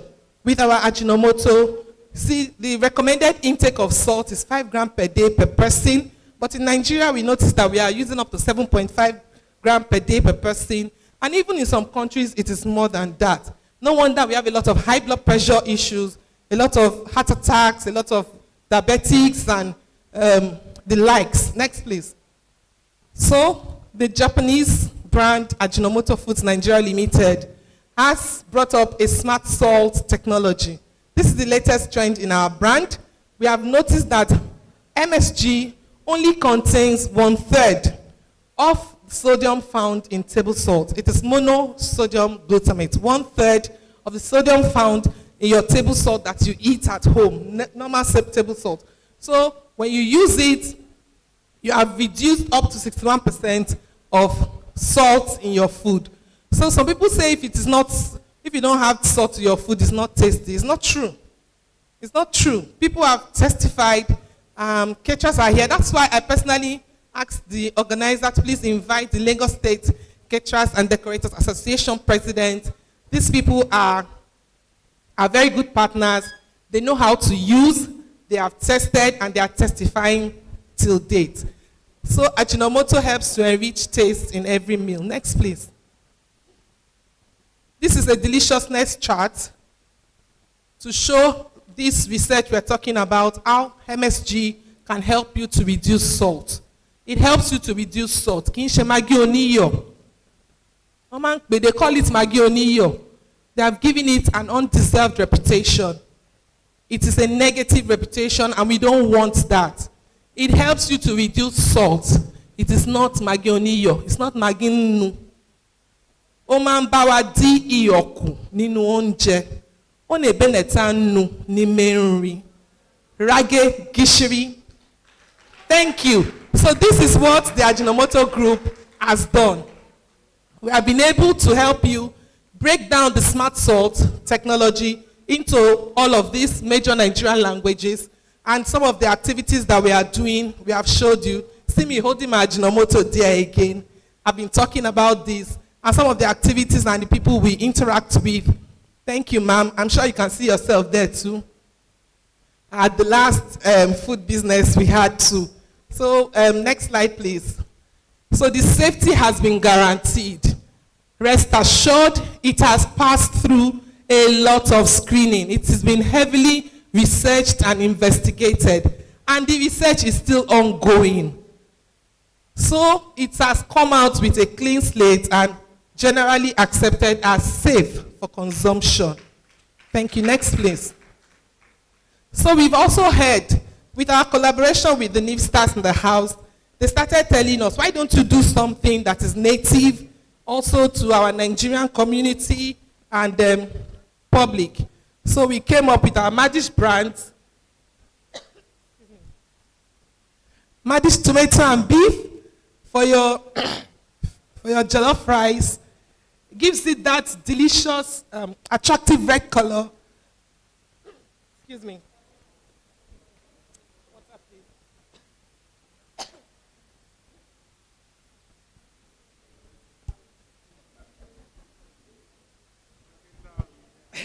Thank you so much. I'm so excited because I'm being totoried with the totori taste of Ajinomoto. You know when you are totoried, it tickles you. So our Madish tomato and beef is for your stews and jollof rice. Our Madish curry and chicken is for your fried rice. It gives it that very natural fried rice color, yellowish curry color, and chicken flavor.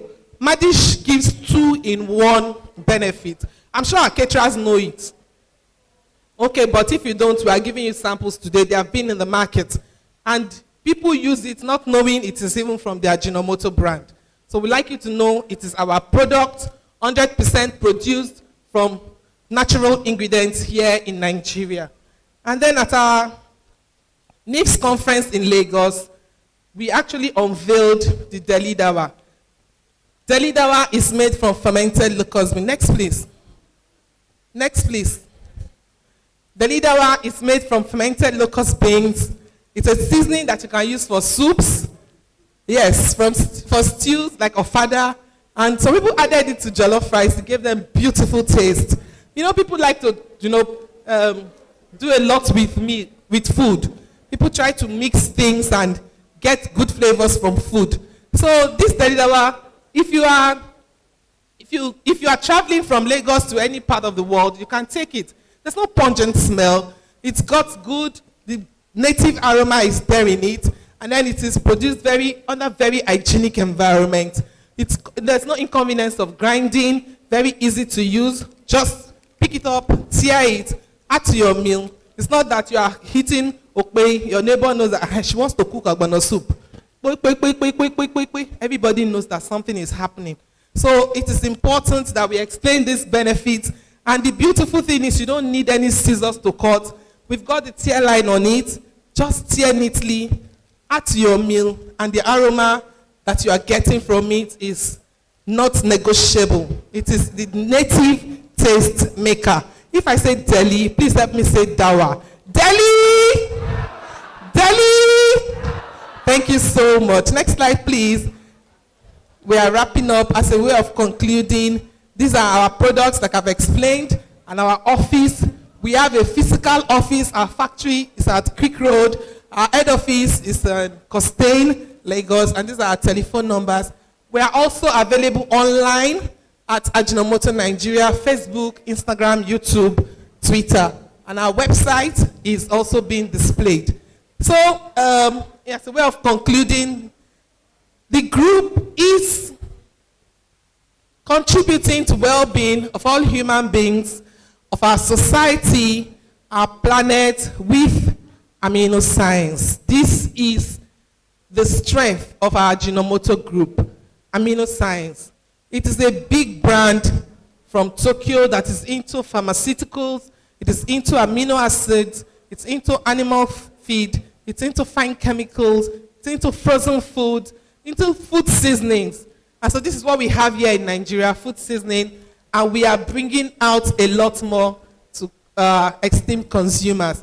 So we have ASV, our way of sustaining the environment, our way of adding to deliciousness in all that we do. And so through our products, we have been able to show you that we are adding solution. We are a solution providing brand that has been in existence since 1909. We are an ancestor brand, and we are proud of what we do. Thank you for this platform always. Thank you, because I know that all the samples we are giving you today, you will use it and tell us testimonies about it. And most importantly, you are going to enjoy Ajinomoto jollof rice and ofada rice from your lunch this afternoon. So please continue to use Ajinomoto, and thank you, ladies and gentlemen. Thank you so much, ma'am. Thank you very much. Another round of applause for Madam Francisca Ikediashi.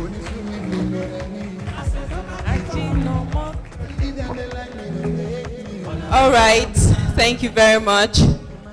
Without wasting any more time, we would like to bring up the next speaker from NAFDAC. He's a director of NAFDAC at the Lagos State Office. Please make welcome Mr. Kayode Fagboyo. Let's put our hands together for him, please. Mr. Kayode Fagboyo.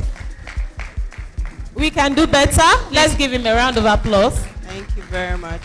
Please, let's pay attention. This is a critical segment.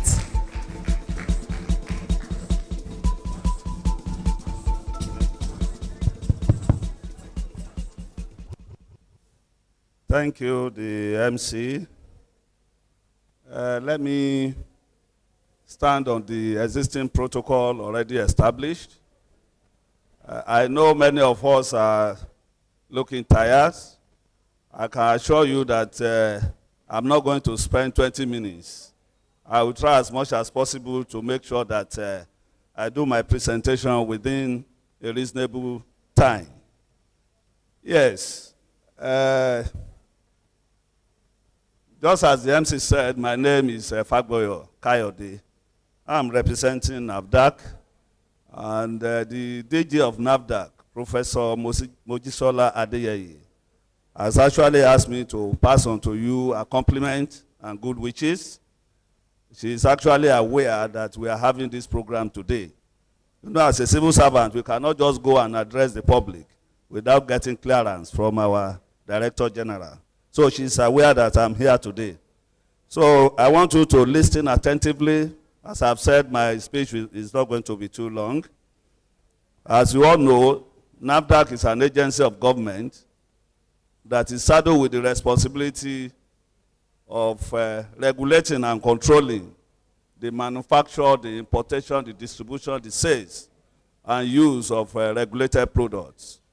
We have food, drugs, chemicals, packaged water, detergent, and co. And you know that food is one of the critical products that NAFDAC regulates. That's why we call it food and drugs. So, and to this extent, if you want to manufacture or you want to produce any food product, you must get certification from NAFDAC. Just as the last speaker said, the Ajinomoto lady, she actually made us to understand that that product that she was trying to project has been certified by NAFDAC. So that's why I want to encourage the food business operators here to make sure that whatever food raw materials they want to use, they must make sure that it is certified by NAFDAC. Yes, the food business is a very profitable business, because when you look at the population of this country, I think from the statistics available, we are close to 230 million now. And you know, there is these people has to be fed. So anybody that's in the business of food knows that it's in a good business. But when we limit it to the mandate of the agency, our own mandate is to make sure that whatever food that you want to offer for sales to the public is not something that will be injurious to their health. It's something that is wholesome, safe, and of good quality. So that is why it is important that you must make sure that your product is duly registered by NAFDAC before you put it out for sale. What do we mean by food? Food, according to Codes, is any substance, whether processed or semi-processed or raw material, which is intended for human consumption. And for those of us who are in the food business, before you start thinking of establishing a food business, you should know that there are many regulatory requirements that you need to meet. The regulatory requirement varies, and it depends on the product that you intend to manufacture and the type of facility that you want to operate. If you are operating something like Buka, you know it is regulated by the local government. But when it comes to quick service restaurants, that actually falls under the purview of NAFDAC. So we have some products that we register under MSME. And because of the situation in the country, we are trying to encourage as many people as possible to ensure that they add value to whatever they are producing. The economy of the country can only progress or can only improve when we add value to our products, particularly for those of us who may want to export our products in the international market. You have to make sure that the product is duly registered.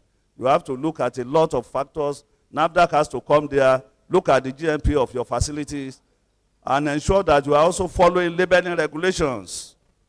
Because we discovered that some of our products are rejected in international market because of such factors like poor storage conditions, not meeting NAFDAC labeling requirements. And we also discovered that most of these products that are rejected in international market don't even follow NAFDAC regulatory framework. That is why the government of the Federation created what we call PEBEC, and that is one of the reasons that led to the creation of Lagos State Office, to be able to assist small and medium-scale enterprises to get their product registered seamlessly without going through the rudiment of all these bogus registration process. This is just the realization of the fact that we recognize the importance of small and medium-scale enterprises to the economy of the country.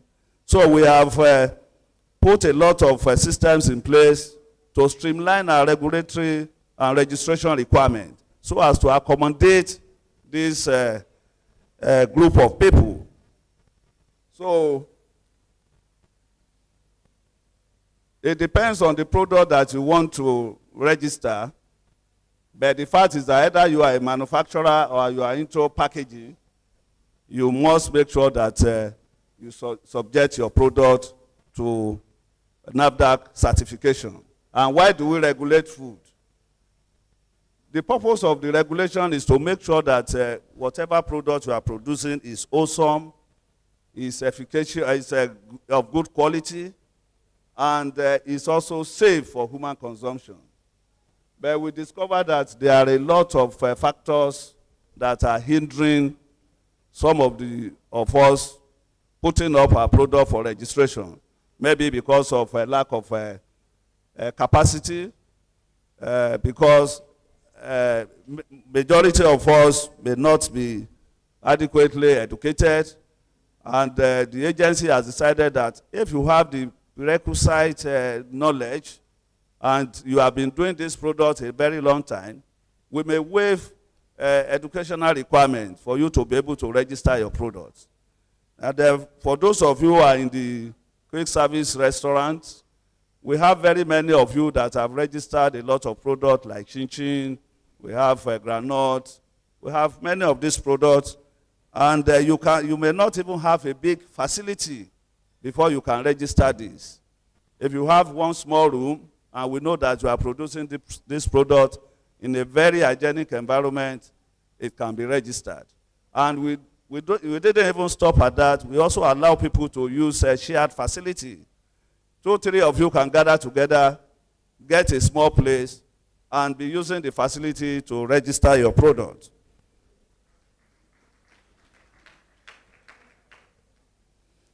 Then, because the agency is trying as much as possible to reduce contact with clients, you can even go online, do your registration.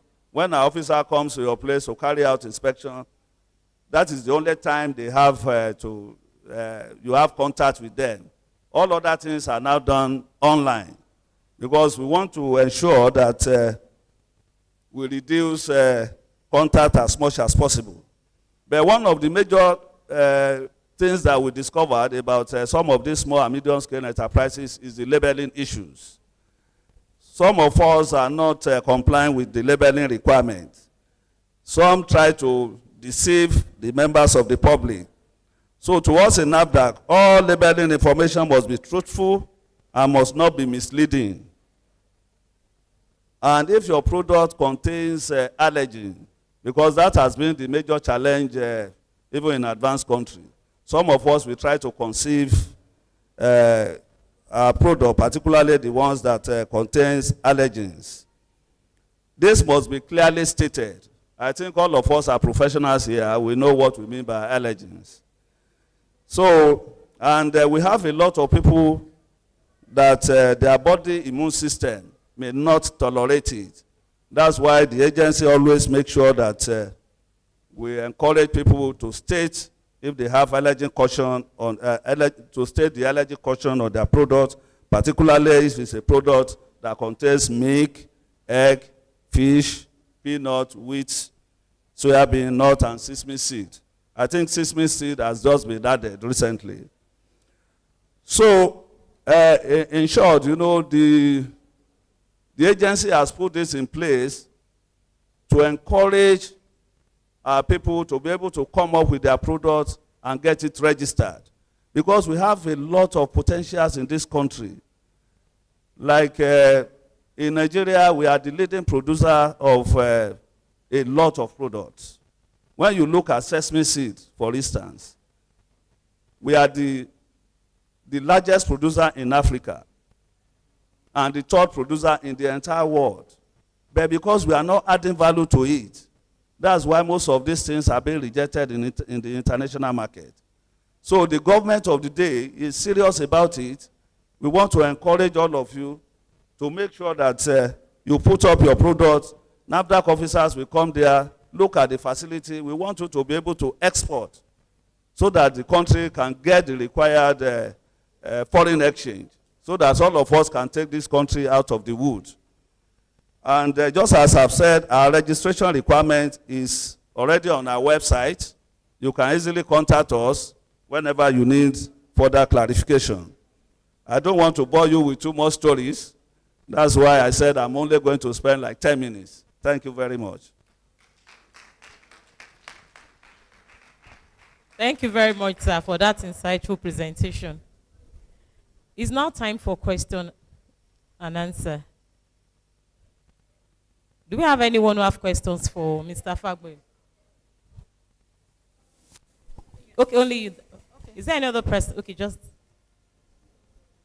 Good afternoon. I have a question for the NAFDAC representative. Sir, sometimes ago, somebody told me about cottage registration. I have a product of father rice, picked and no debt, no stone, no debt, packed in carton. And somebody told me about cottage registration. Please, I want you to explain it because I couldn't do it. I've stopped the product because of what the person, one representative of NAFDAC, the requirements. So I would like you to explain it better for us. Because I think it is more better because you don't need to have a separate factory or a separate building that you will, like that was part of the requirement, that you don't need a separate building for it. You can have it in your own residential compound. So please, can you please explain better for us? Okay, thank you, ma'am, for the good question. Just as I said during my presentation, I said the agency is trying to encourage small and medium-scale enterprises. Your own category of product may probably call other nano-scale. Yes, it is something that we can register. Just as I said, we just want to encourage people to come up with their product, and we are going to register it as quickly as possible. The federal government has given us a directive that any application that we receive must be treated or registered within 60 days. So if you have any problem, please feel free to contact our office and your issues will be addressed sufficiently. Thank you. Thank you very much, sir. Another round of applause for... Okay. Contribution. Okay, Mr. Aino also has a contribution. Can we have it? Okay. Thank you very much. My director has actually unpacked what I want to say. But just as an addition to what my director has said, you know, when you say cottage, yes, gone are those days where you need to have an isolated building. You can actually have a place where you are producing in your place. Like he has said, the agency has actually lowered a bit of the standard so that we can accommodate startups like you and entrepreneurs. Now, one thing I observe from what you said is that most of the time we lean on middlemen to give us information about most of these things. And you can easily walk to our office. We have a help desk. If you go online, we are online now. You don't even need to come to our office. Just go online. Every process is described there. So please don't lean on middlemen or third men that may end up exploiting you. Just go. If you don't have any difficulty, our guard's number is very available and his people are around. So please, let's not be misinformed. Thank you, my director, for trashing that up. Thank you very much. The last presentation for the day is on the strategies. Oh, contribution. Sorry. All protocol observed. My name is Paul. If we are mindful of hygiene and safety, even in our kitchen, it goes a long way. In fact, wherever you process your food is more of a personality to you. So I will cancel, other than NAFDAC registration, to facilitate that NAFDAC registration, it is key that you put hygiene as one of priority. You put safety as one of your priority. So it will be easy, even in our various kitchen, not only factory. Thank you. Thank you very much, Ma. So we are moving to the last presentation, which will be on strategies for Nigerian SMEs to thrive in this turbulent time. The name of the presenter is Dr. Femi Egbeshola, National President, Association of Small Business Owners of Nigeria, ASBON. Please let's put our hands together for Dr. Femi Egbeshola. You're welcome, sir.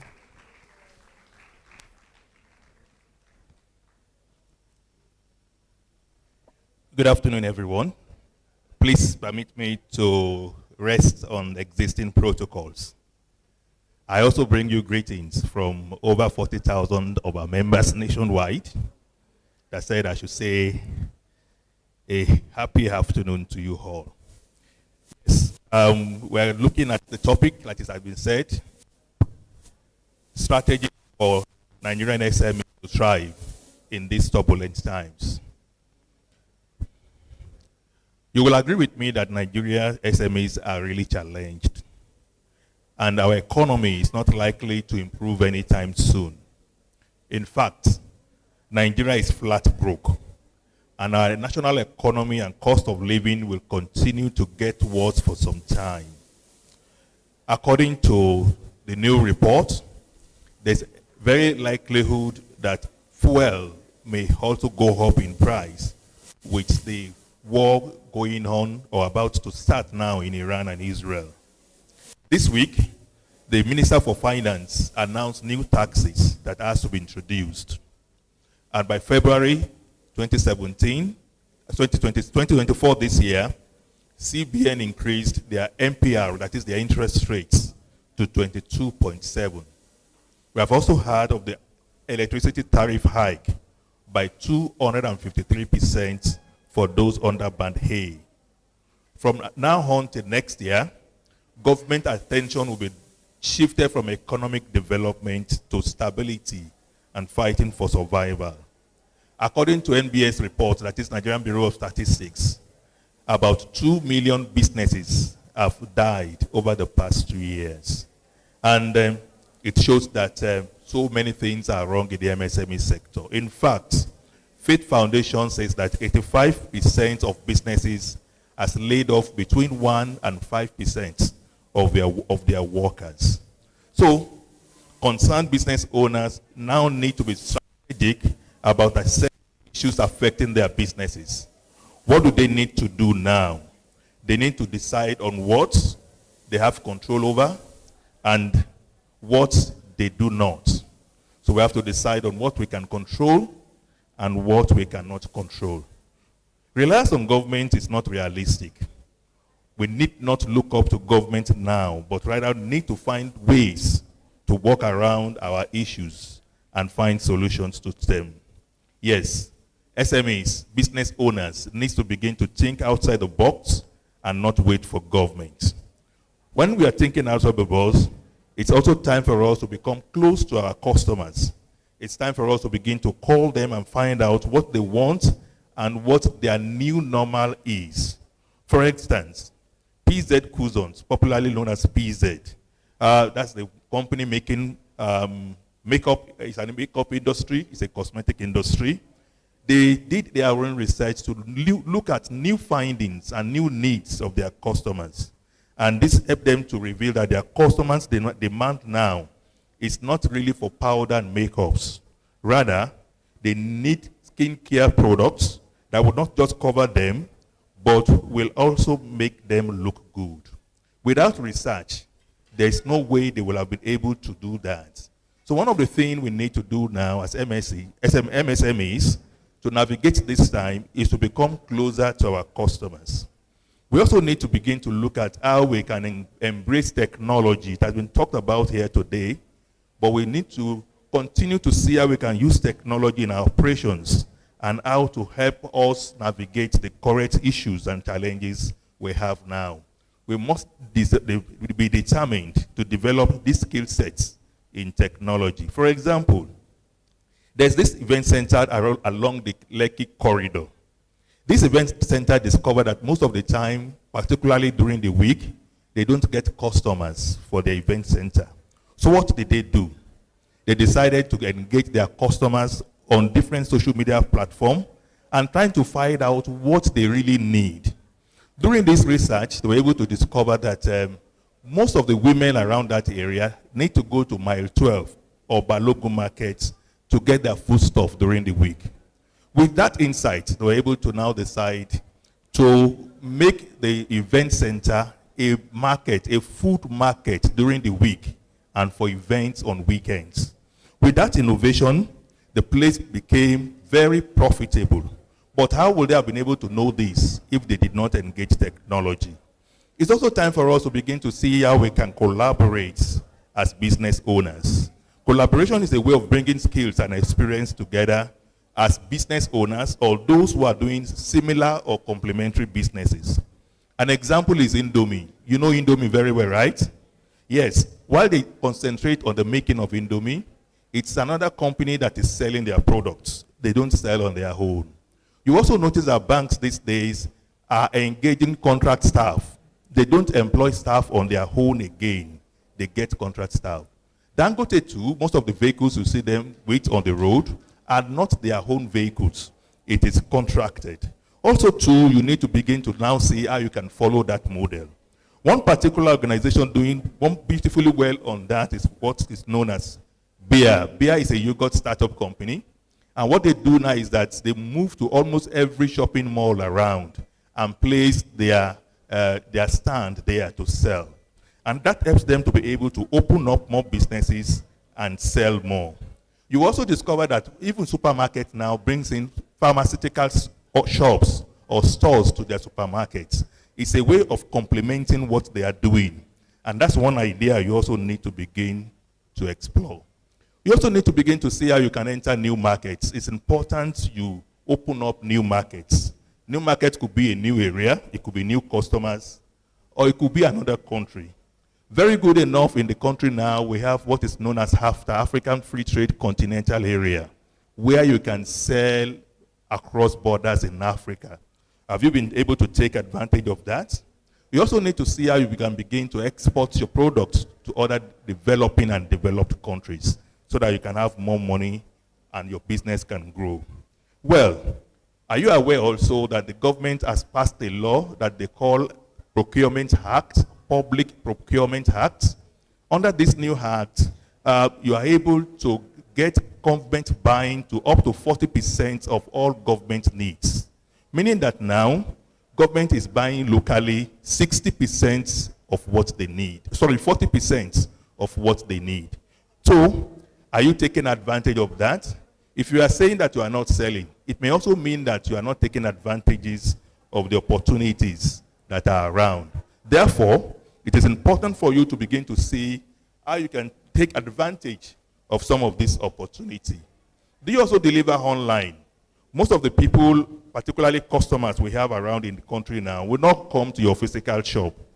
Do you take advantage of that cost-effective means by showing and delivering your products to people online? It is important for you to begin to do so if you have not been doing so at these harsh times. As you are delivering online, you should not also forget the offline. Research shows that 85% of the population are still largely offline. What people say about your product and services is very important, and it is good for you to begin to see how you can exemplify and amplify your markets through the offline method. Yes, you also need to exhibit your products through various exhibition platforms that we have around. One is what we're having at the back of this hall now. Another one is coming up, the biggest one in the country by November. It's called the Lagos International Trade Fair. Are you looking at how you can key into it? For some of us, it may be very expensive to exhibit in such big platform. Like in our association, for this upcoming event in November, the Lagos Trade Fair, it is free for members. Free for members. So it's good for you to begin to see how you can exhibit and promote your products on a larger scale. You also need to improve on yourself. It's important for you to improve on yourself. You must not be left in the past. If you don't improve on yourself, you will discover that you and your business may die off in no time. And as you're improving, you also need to improve on the services and the methodology that you use for your business. One that will come to mind readily is the taxes that we have over time, the regular taxes. Because they did not improve, what happened? Uber, Bolt, and the rest came, and within a push of a button, you can get a taxi that will pick you up. And what happened to those regular taxis? They're almost dead now, is that not so? Because they did not improve. You also remember the video cassette we used to have those days that metamorphosed to CD, and later we begin to go to cinemas, and DSTV came, and some of us dumped cinema, and today we have Netflix. Is that not so? Yes, because there is need to continually improve. As we are improving, you also need to be adding value to what you do. The value addition is very key and it's very important for us to be able to navigate at this time. When we talk about adding value, it's not about adding value only to your product and services. Even to your workers, they must be able to add value to what they offer in your company. So you need to ask yourself, are these workers meeting up with minimum requirements and minimum targets that you have set for them? If you don't set targets for them, then there's nothing to meet up with. But if you set targets for them, you'll be able to expect a right kind of value, and you'll be able to now measure if they are delivering those values or not. Yes, it's also good for us to diversify our business. But the principle that works best for business is that before you diversify into any other business, allow the one you are doing to grow well. It is when it grows to a reasonable stage that you can begin to diversify. You remember that those people that take care of flowers, they call them horticulturists. When they plant flowers, what they do is that when these flowers begin to have so many branches, they begin to cut it off. Why? So that they can have few flowers and have enough strength and stamina to grow. When it grows to a certain stage, then it can begin to have branches. So rather than thinking of diversifying, if your business is not yet solid enough, look at ways to grow that business. And when it is well grown, then you can begin to look at diversifying. Yes. As you're also doing that, there's need for you to continue to work on your integrity. Integrity is very key in everything we do. So as business owners, it is good for you to maintain good integrity. Nobody wants to work with people who have no integrity. If you convince them to do business with you for the first time, you can be sure that they will not come back the second time if they know you are not honest. So it's important for you to look at how you can begin to process all that you do and add honesty and integrity to it. Yes, we also must understand that there's little or nothing we can do without relationships. So it's important for us to begin to see how we can cultivate good relationship with people that will eventually translate to business. If we don't have good networks, let it be one of the assignments we are going to take away from here today, that we will begin to look at how you can build formidable network that can begin to translate to money for you. You also need to have what is known as innovation in your business. You must be innovative in the way you do your business. Innovation about your products, innovation about your services, innovation about how you go about the process, even innovation about how you advertise your products. Let me give you an instance. There's this company known as Vodafone. Vodafone are in the business of selling phones.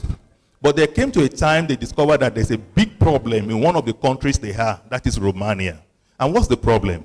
The problem is that every single minute, 5 phones are stolen. For 1 minute, we have 5 phones stolen. So what innovation did Vodafone came with? They decided to bring out insurance so that those who lose their phone can have it back through insurance. But you know what?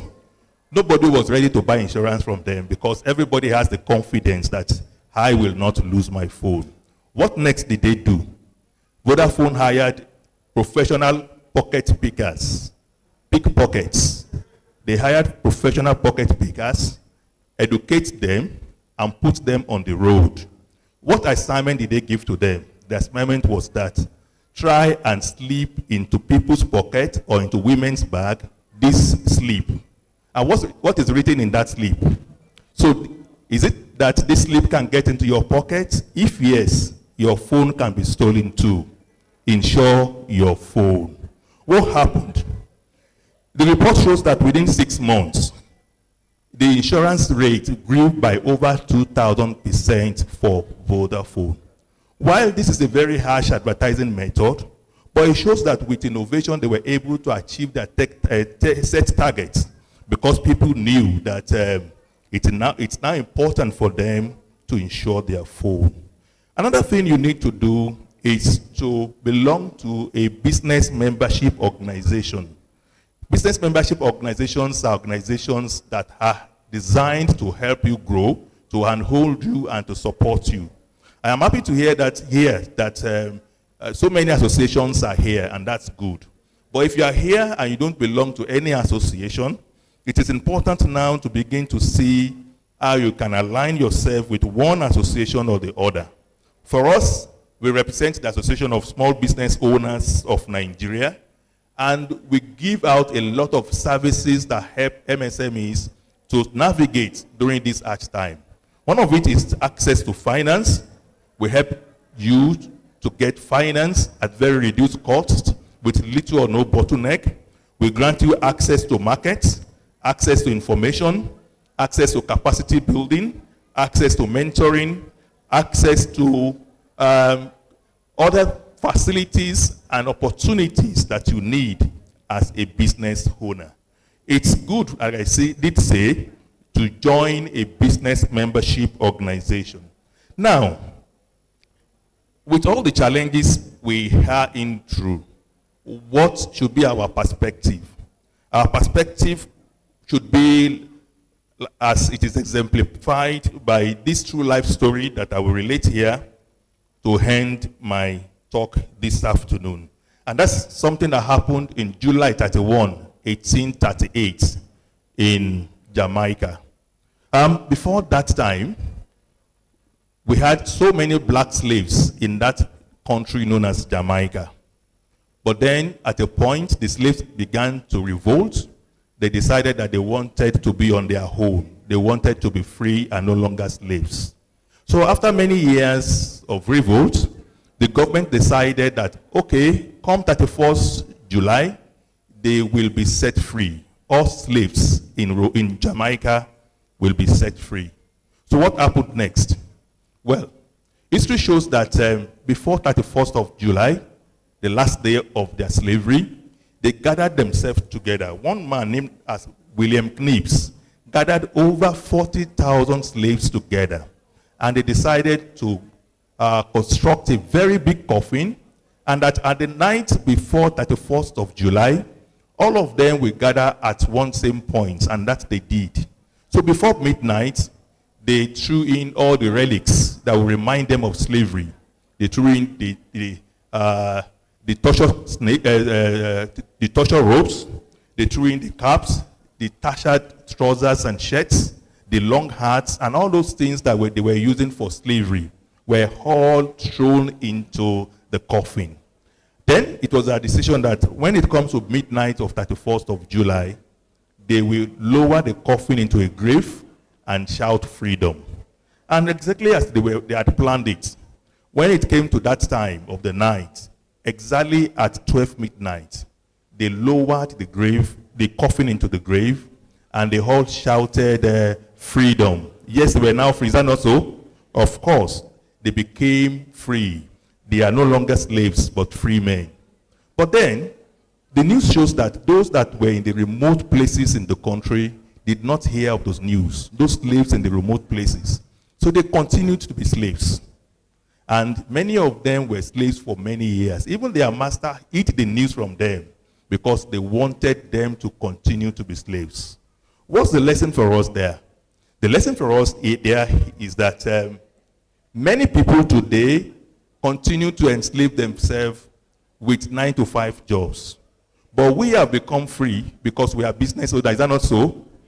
But many still do not understand that there is freedom in being SMEs, in being business owners, and they continue working on. You can say that we are lucky guys. Is that not so? But there's one sad end to that story.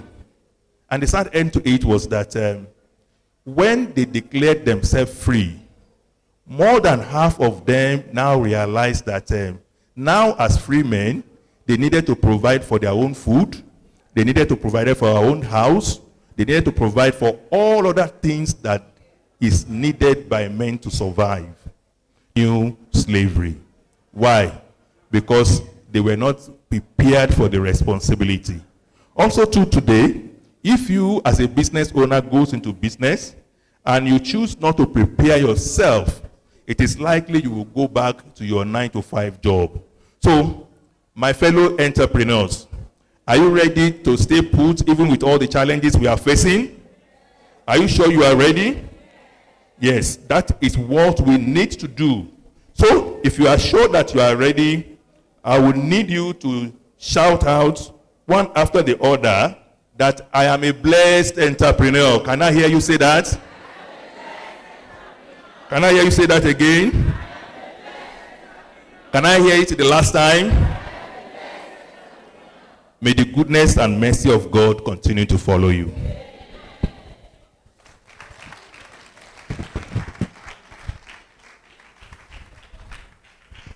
Thank you very much, sir, for that impactful presentation.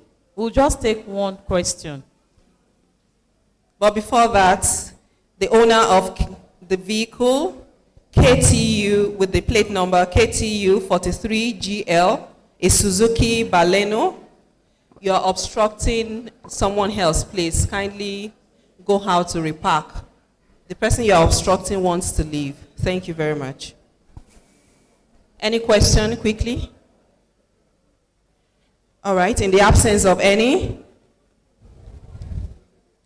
I would like to invite forward the representative of Friesland Campina, WAMCO, Mr. Adekunle Olaiwola John, is the head of dairy development. He will be speaking to us about how Friesland Campina is transforming Nigerian dairy industry by harnessing local sourcing of raw materials. Thank you very much for your patience so far. This is our last presentation. Please let's put our hands together for him.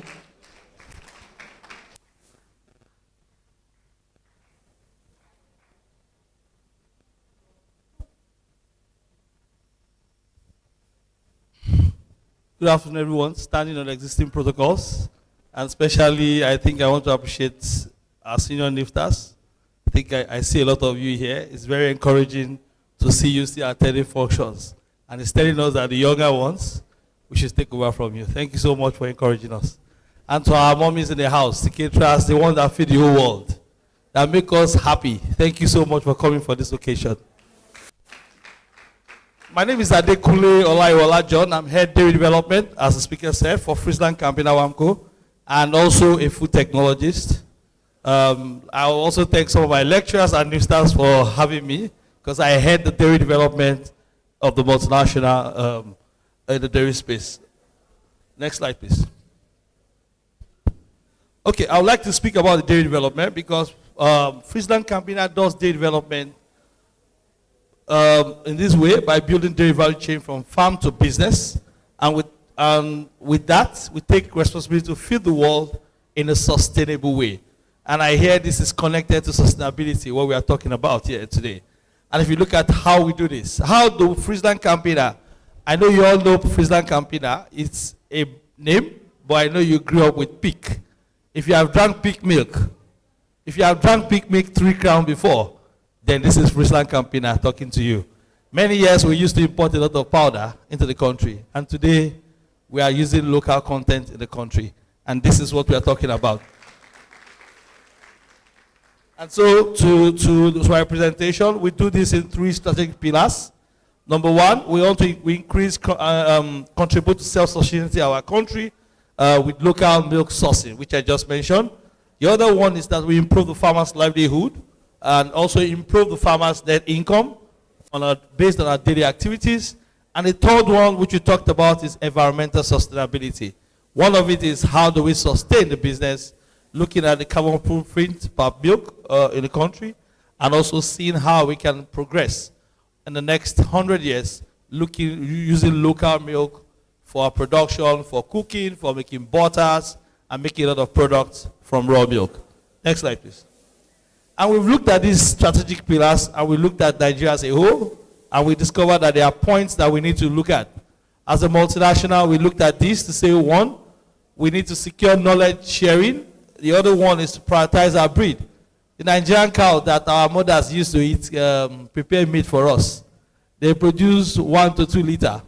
But what we are doing is to see how we can bring this breed, produce 10 to 15 liters, as we have in Europe and in the US. And of course, pasture development is also what we looked at. There are not enough pasture. That's why you have issues with pastoralists and farmers in the community. We also have feed supplement, and of course, the basic infrastructure is what we looked at, the road, the water, and the electricity for us to move. And of course, investment needs to be made in these critical areas to ensure a homegrown, sustainable dairy value chain. Next slide, please. And of course, we looked at this, and today, I think our mothers, everybody in the house are listening to this. It's important that for sustainability, because I see the team, it's also about sustainability. We need partnership. We've talked about partnering with a lot of food technologies, a lot of NAFDAC and all that. So partnership is key, and that's why I'm also showing this slide. Because for Friesland Campina, we're also a profit-making organization. So we need to partner with people to ensure that we're able to sustain the dairy. We partnered with Urus from the United States of America for breeding. We partnered with Barber from South Africa, and also Agriframe from Holland. So you can see we are working with 3 countries in Nigeria to ensure our business becomes sustainable. So I enjoy everyone to also partner in every area that you find yourself. In terms of, they say our mommy packaging is here. We should tap from her how to learn how to package our food properly so that we can sell in the country. Next slide. And this is what we've done. This is what these people do to us. Provide advice and training and farm management on milk quality. They looked at semen production. We looked at seed, and we also look at feed. And what does this translate to? We have better calves. We have enough forage for the cows. We have enough feed production. And then we have increased production, increased local sourcing, which will, at the end of the day, leads to increased milk processing. And at the end of the day, it will be food security and better nourishment for Nigerians. Because if you have enough of milk, if you drink a glass of milk today, you don't need to take anything again. It's all contain all the nutrients that you need. So if we have more milk in the country, locally produced, fresh milk undiluted, I think we'll all be nourished. And of course, this was done in 2021. I don't want to bore you with all this. It's about partnership. And like I talked about partnership a lot. In the words of Ban Ki-moon, we stand together, there's no limit to what we can achieve. And this is what we have done with that. And of course, for Friesland Campina, WAMCO, this is an expansion. We work in 6 states in the southwest of Nigeria, Oyo, Ogun, Osun, Kwara. And of course, we are expanding that. The next thing we are doing is that we are also working in the northern region. We are moving to Abuja, Nasarawa, Kano, to be able to collect a lot of milk. And this is what we are doing. And of course, I mentioned partnership. Partnership in terms of how do we survive in the country to ensure the right breeds, the right grasses for the field, and of course, the right roughage to move. And of course, very important, and I think our mommy, one of the guest speakers was mentioning about finance. Everything we do today is about finance. And so we also build that into it. We cannot go and collect 28% loan or 30%. The business will collapse. And so we need to look at a proper finance ecosystem where we are able to look at, we are able to source funds to to support the dairy development for us. Of course, I also drive it to our mommies in the house also, because I lay emphasis on it, that we also need to have data. As caterers, you need to have a lot of one or two things where you can, as an organization, access very simple loan from all these international organizations. You don't need to go through the small banks and all that. And I think if you do that, our business will eat better food and you also be more sustainable. And of course, this is our strategy that we have done for the year that we are doing. We are working with farmers. We are doing village milk collection. We are also collecting, we are also training farmers. We are providing solar boreholes into this community as President Campina. We are giving equipment support. We are also doing artificial insemination to have our cows give from 1 to 2 liters to about 10 to 15 liters. And this is what we are doing. We also do extension services. I also see young food technologies in the house. And I think if you are here as a young food technologist, you should key into this also, because I see you at the back. Key into this because there will be a lot of online trainings when you can learn on dairy development in the country, and you can have a job as either AI technician or a quality control analyst in these villages. Next slide, please. See what we've done over the past 10 years, 14 years, I would say, from 2010 till date. We have worked with 13,500 farmers. We have improved bacteriology of the milk. And I think the food technologies in the house and the NIFTAs, I think you should do a round of applause for this. Because without us, without having the right quality, if you like, collect 5 million milk, it will never be useful or sustained for anybody. So we should clap for our profession once again. And so for Friesland, we've collected over 40,000. And I'm looking at my mommies and my daddies in the house as gift stars. You must find a food technologist in the milk collection center. That is what I have done with my team and my colleagues to ensure we have a sustainable quality zone and ensure that our professionals are sticking close to that. And this is what the impact has come. You have seen what this has done. There's impact in terms of no poverty. We are reducing poverty. We are doing a lot of partnerships. We are hunger. It has taken care of the SDG programs where you find 1, 2, 5, 8, 12, and 13. And of course, 17 then of partnerships in the world, in the country today. And so if you look at this, this is helping Nigeria to become more sustainable. And you can see what is happening. There are a lot of trainings.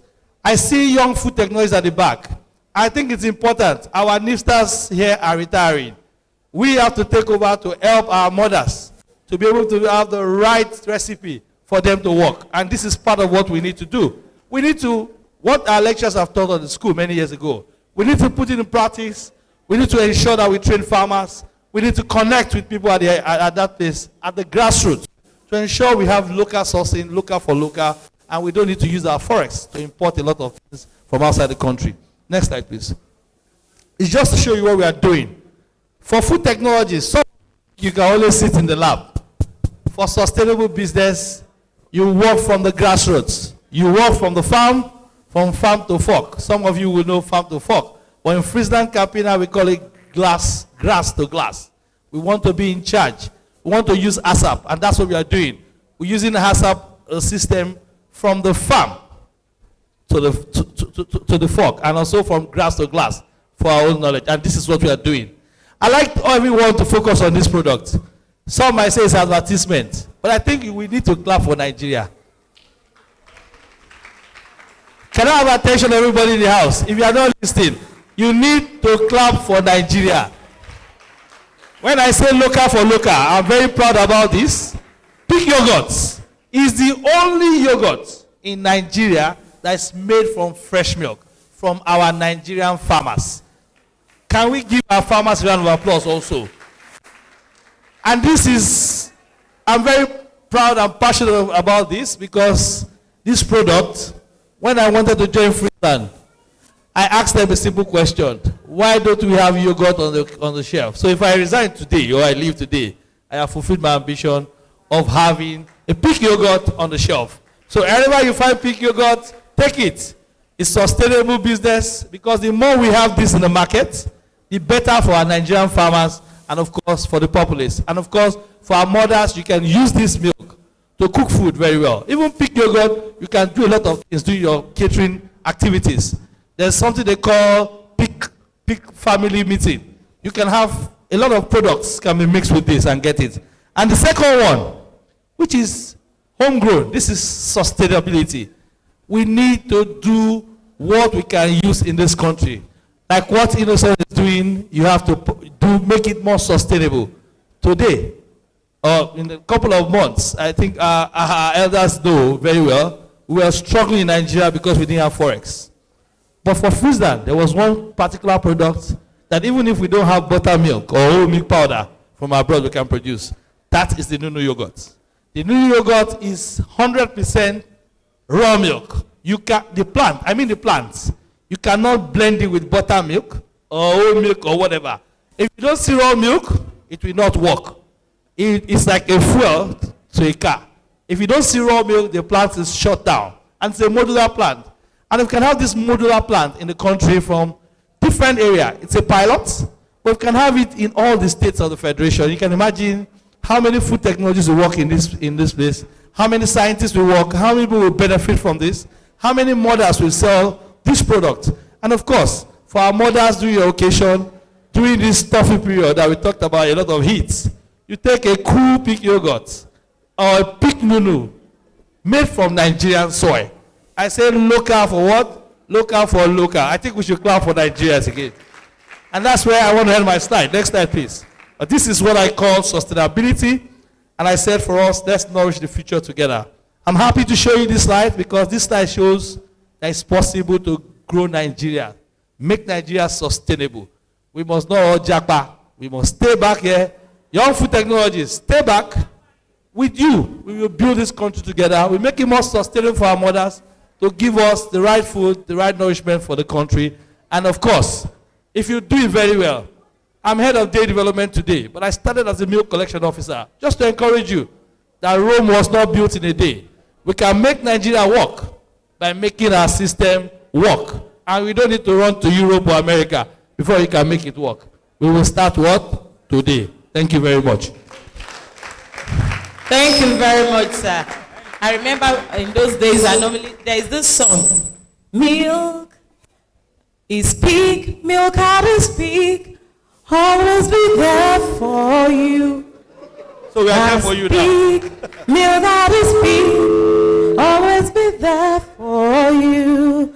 That's pig. You are going to pay for this advertisement. I think you need to help me clap for her.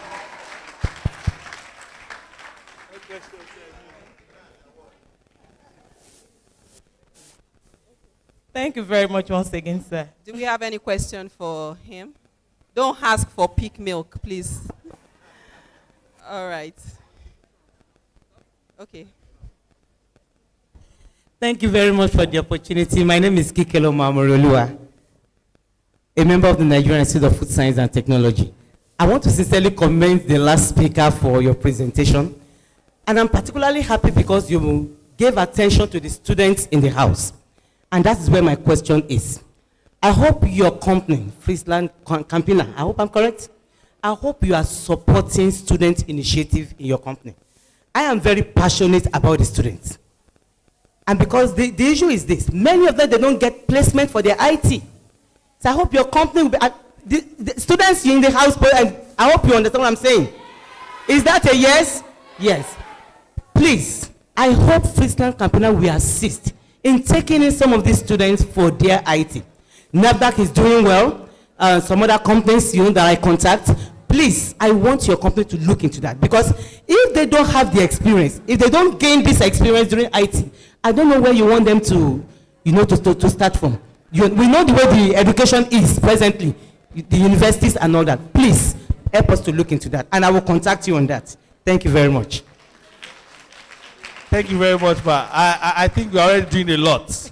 The last couple of months, I have 10 food technologists working with Friesland Campina today as interns. But I also want to chip this in. And also for the students, it's good that our senior NIFTAS is saying, fight for you. But don't forget that we have 36 institutions or more than offering food science and technology. And that's why it's good that when you go to school, let what the lecturers are teaching you stick in your brain. Because what we do is called attitude test. You can only take someone to the river. You can't force him to drink the river. I can get you, as my position, I can get you shortlisted for interview. But if you fail, there is nothing I can do. And that's why anywhere you find yourself, ensure that, yes, you get the connection, they get you shortlisted. But in Friesland Campina, they will never allow you to do any connection or whatever. I can only get you shortlisted. I can assure you, give me 100, they will be shortlisted for the exam.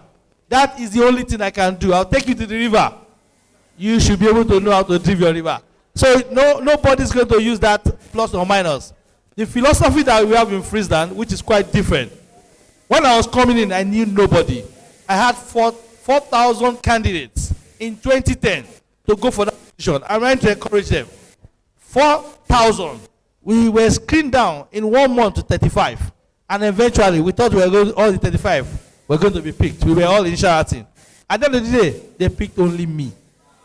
So it tells you that it's not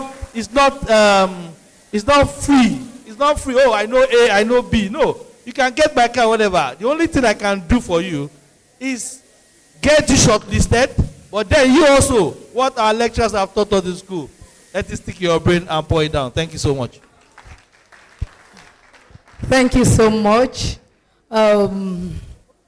You said a lot, but there's still something about a lot of products, but that we still see concerning pig. You have a lot of job done. Yes, you are in the office, you are in the mall, but there are places, I believe, pig, not just pig, your security people don't really see. Maybe they see or you ignore. I tell you, a lot of homes wants to have tea, hot tea. And by getting this, when you get to the main market, like Idumota, you see it everywhere on the floor. Sold at cheap rates. Your vehicles, yes, at cheap rates.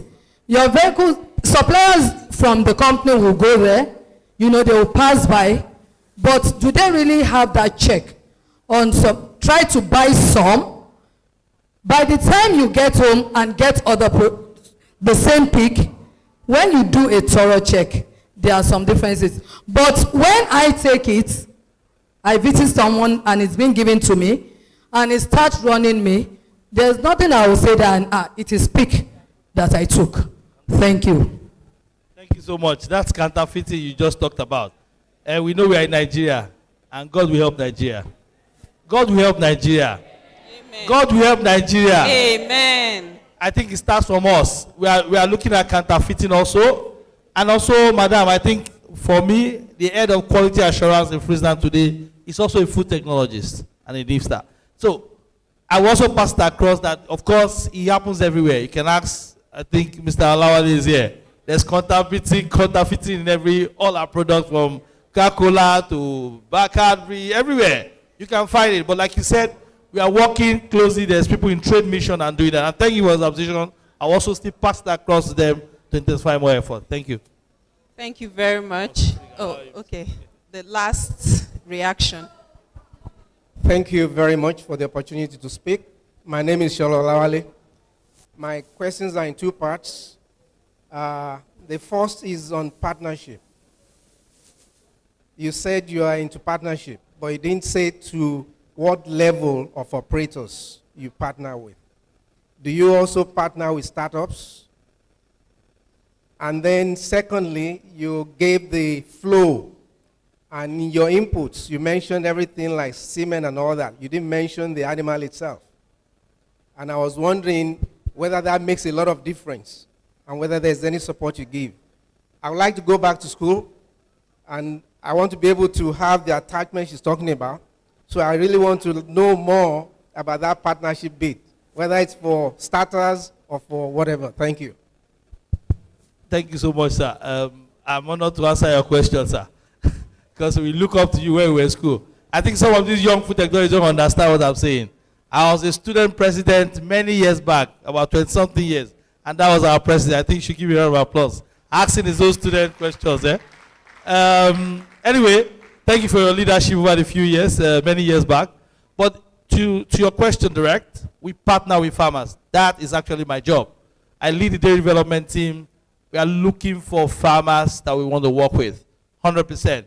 And the similar we mentioned, our local cows in development, where, yes, you contact us. When we have trainings, we also will invite you for these trainings.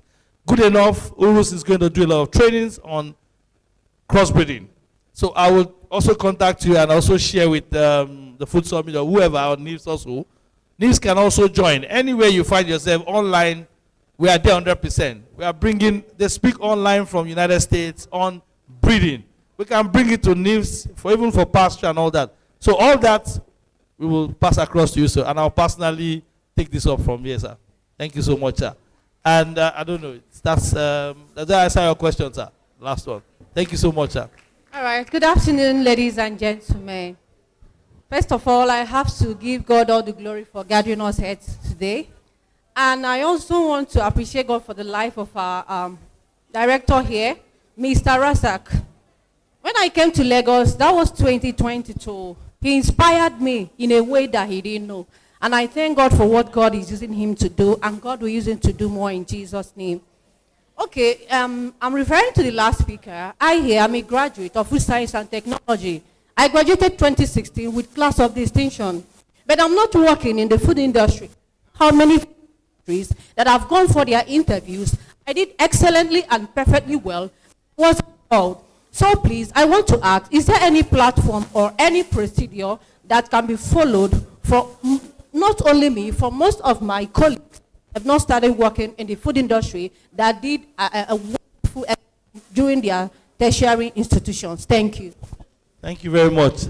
Of course, I will drop somewhere where you can apply. The good news is that for Friesland, you can apply here and also abroad. If you are actually done very well in school, but don't forget, you said you have done well. There are thousands of first-class food technology and distinction outside. So maybe during your interview, you find one or two. I just mentioned to you, 4,000, only one was picked. So, and that's why we are looking to our mommy also. And I also like to tell you, everybody cannot work in the multinational. That's simple truth. You are a distinction candidate. Why not design something to work for these mommies?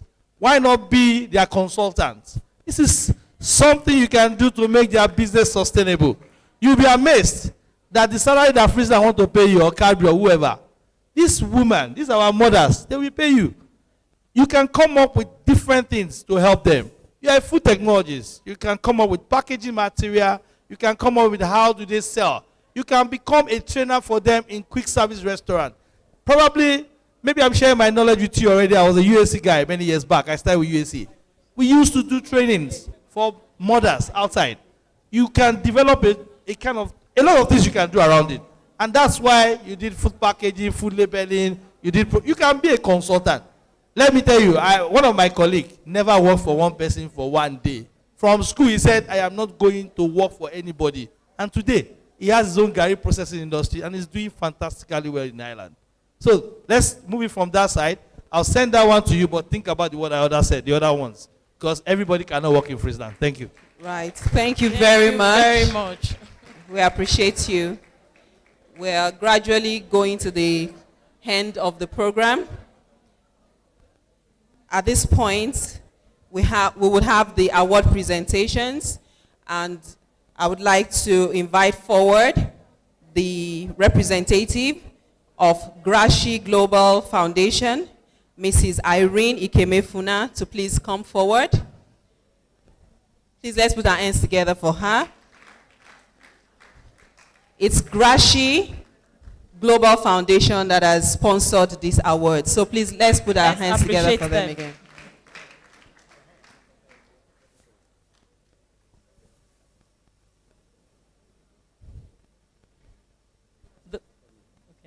The first presentation of award is going to Dr. Femi Egbeshola for that insightful and impactful presentation. Thank you very much, sir.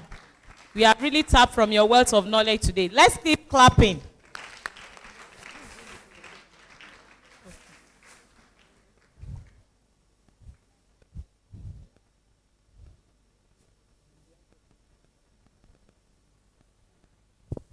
So on behalf of Grachi Global, sir, we are presenting this award.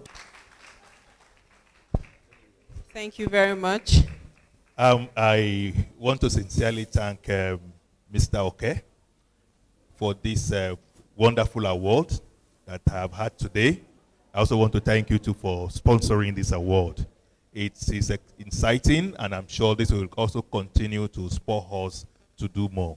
I want to assure you, food.com, that we are going to be your partners and partners to the end. I also want to thank you for giving us this platform today.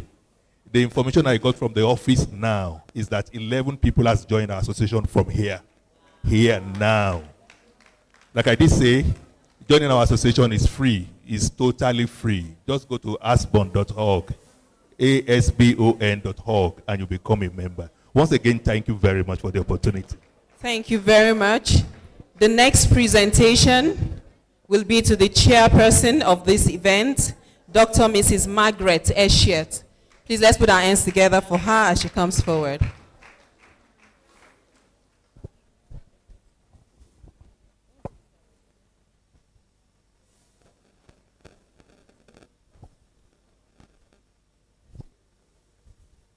Thank you, my Dr. Mrs. We appreciate you. So on behalf of GK Foundation and Support and Food Co. Academy, we hereby present this award to you for your support and as MD Right Way Business Support Consult for being the chairperson at this second Business of Food Summit 2024. Thank you, ma, and congratulations.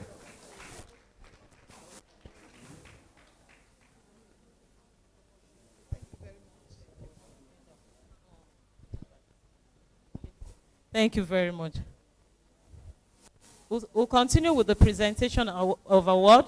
And for this section, Food.com Academy has some recognition and award to present to some distinguished sponsors and stakeholders in their business. And the first award will be presented to Ajinomoto Foods. We would like to call on Mr. Shola Olawale to give them this this award.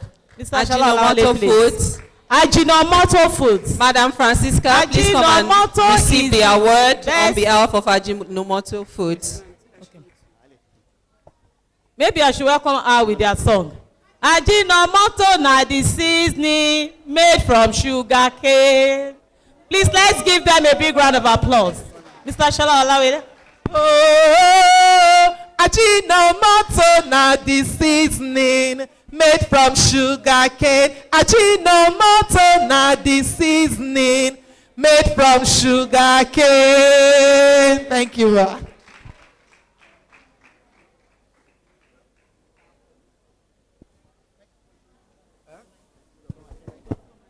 On behalf of Food.com Academy, we would like to present this to Ajinomoto. Firstly, it's a company that makes a lot of good quality products. And secondly, for their in supporting Mr. Oke here with his Business of Food Summit. Congratulations. Thank you so much.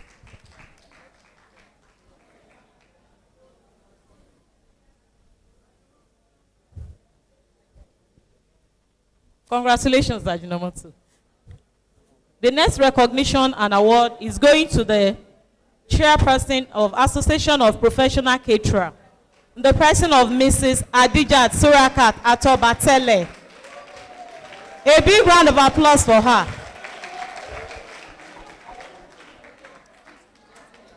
To present this award is Mrs. Koforola Ajelabi. Ma, please come and help us with the presentation.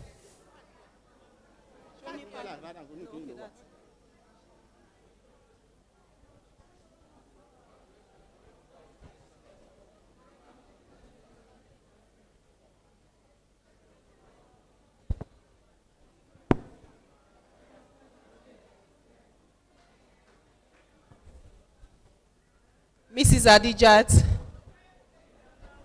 Mrs. Adijat Atobatele.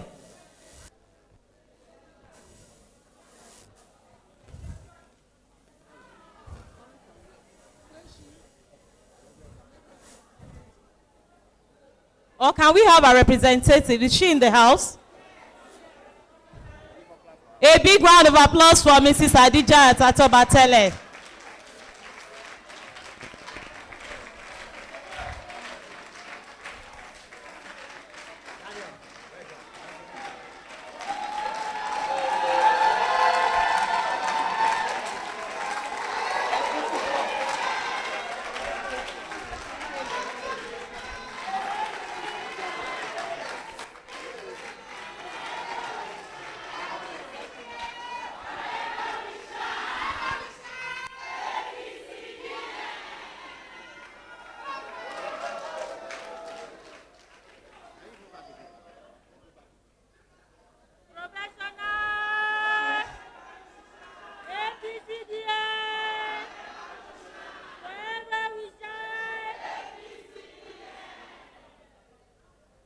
What else can you say to a lady who is leading for exploratory leadership?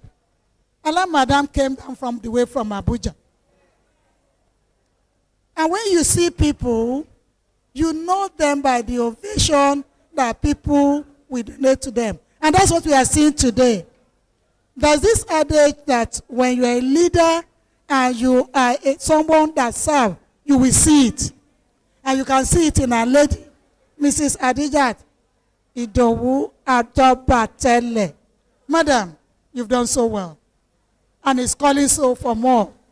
And we can only pray for you that as we are leading by extraordinary leadership, the Lord will endow you more. You have more strength. You have more wisdom. And you will never be weary. You won't be tired. For you to come all the way from Abuja, we appreciate you, madam. And we are appreciating that in you, that for you to do more, giving you this award. That others will be encouraged, and you too can be encouraged more. Congratulations. Congratulations.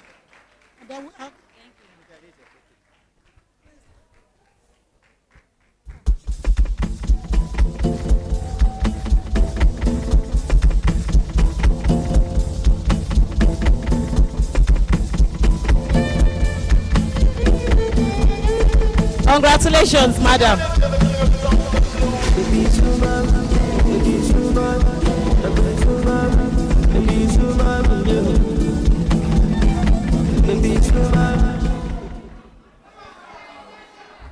Congratulations, madam.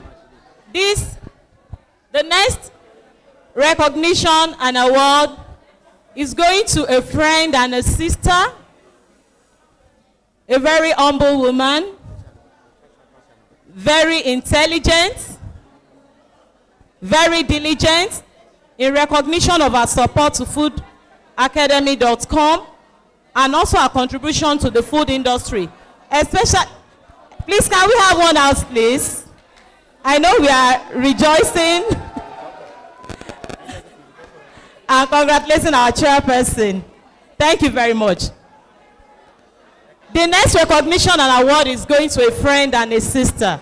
I said she's very diligent, humble. She has contributed a lot in the food and nutrition industry. Easygoing and always ready to support Food.com Academy. And the award reads 2024 Food.com Academy Award to honor someone most consistently supporting individual to Food.com Academy. The person that will represent this award is the Lagos State Chapter Chairman of Nigerian Institute of Food Science and Technology, Mr. Agbenga Aino, will be helping us to present this award to my beautiful, dark and shine sister, Dr. Mrs. Omolola Omoshebi of Mountain Top University. Don't sleep, wake up.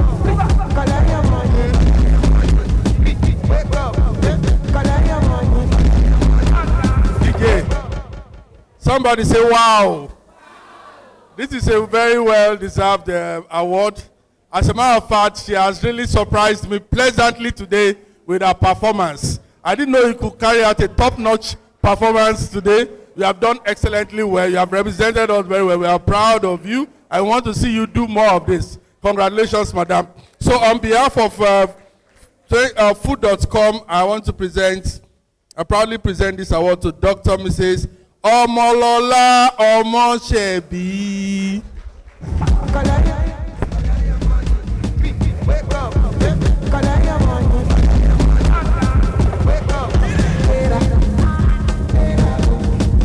Congratulations, congratulations.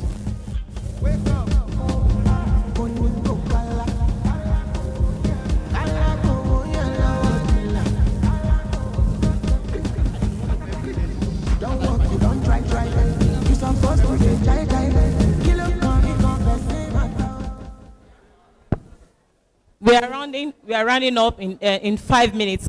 We want to quickly call on Mrs. Francisca Ikediashe of Ajinomoto.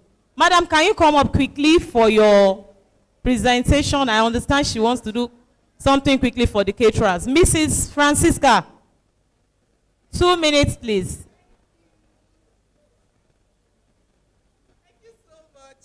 Thank you every time. While we are just behind, after the presentation, my major target, primary target, my mummies and caterers, they have said we didn't give them an opportunity for questions, and your feedback is very important to us. So please, the stage is set. If you have questions, please ask us. And I also have questions because I've got 20 Ajinomoto aprons to give out today. So I don't know those that can get it. I thought they said it was a representative of your group that was coming, but I'm seeing a full house, and we are happy to see you. We like your vibe, and we hope that we can work together. So I've got questions if you don't have, but those who told me they have questions, we are waiting. That's why they have given me this time now. So please ask your questions. Some of them are taking pictures behind. Please ask your questions. 2 persons met me. Yes. Thank you, ma'am.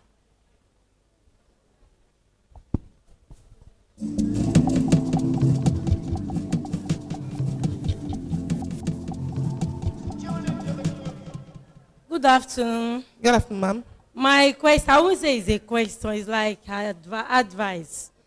When we were growing, like on 90s, 1990 and so on.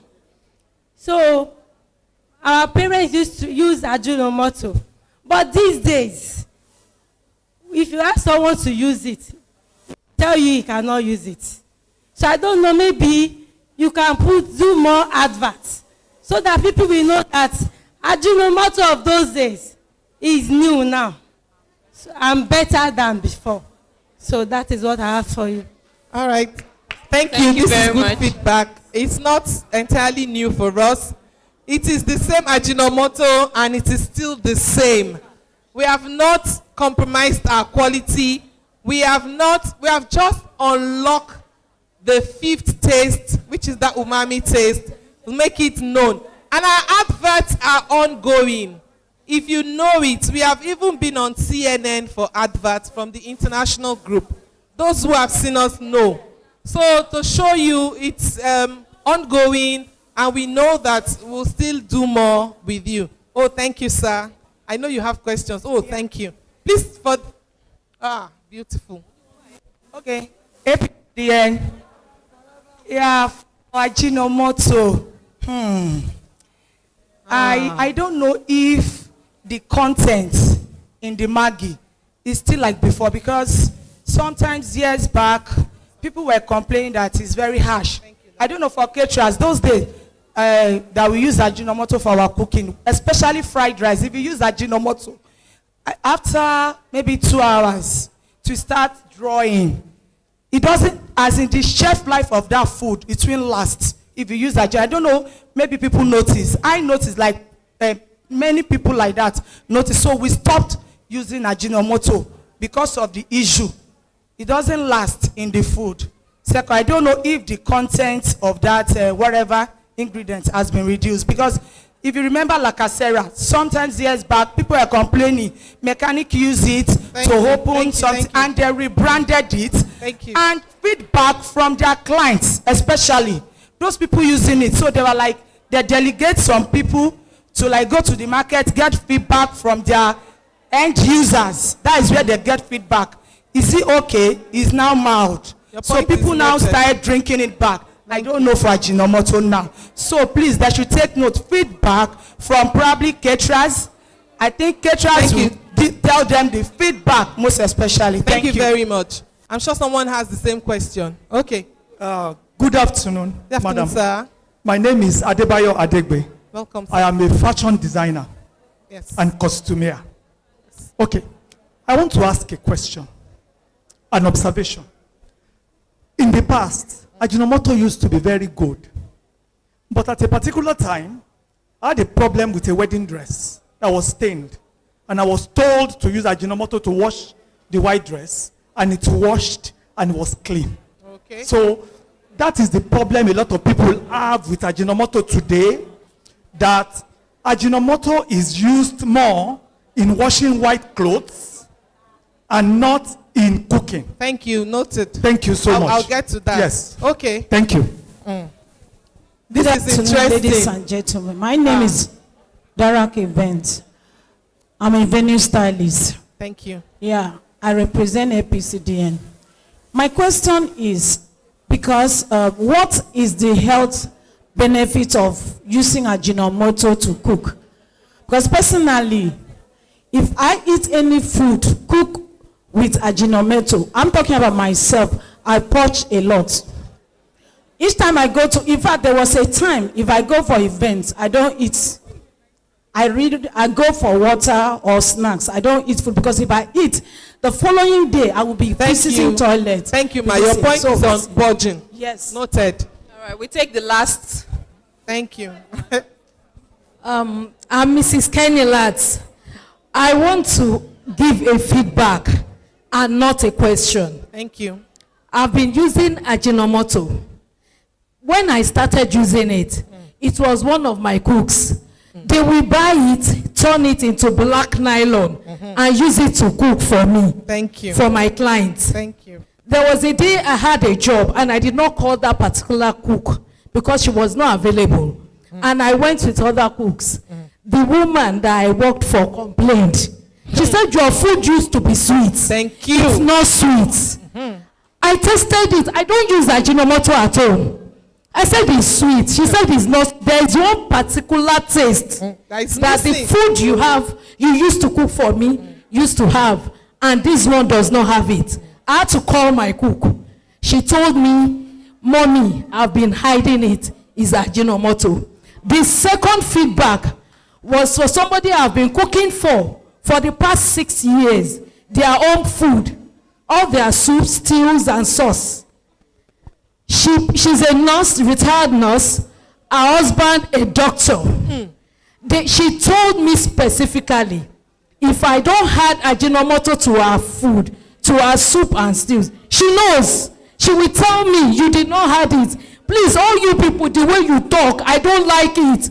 Ajinomoto is from sugar cane. I know more than you. Add it to my food, even if you are not taking it. Thank you. And I've been cooking for them for 16 years. Thank you. Please, thank you so much. I think she has answered the question. The last person, please. I'm sorry, ma. Hello. I'm sorry, ma. I think she's okay. She has answered your question, so life evidence. Thank you. Hello, I'm Tini from Foodie Court.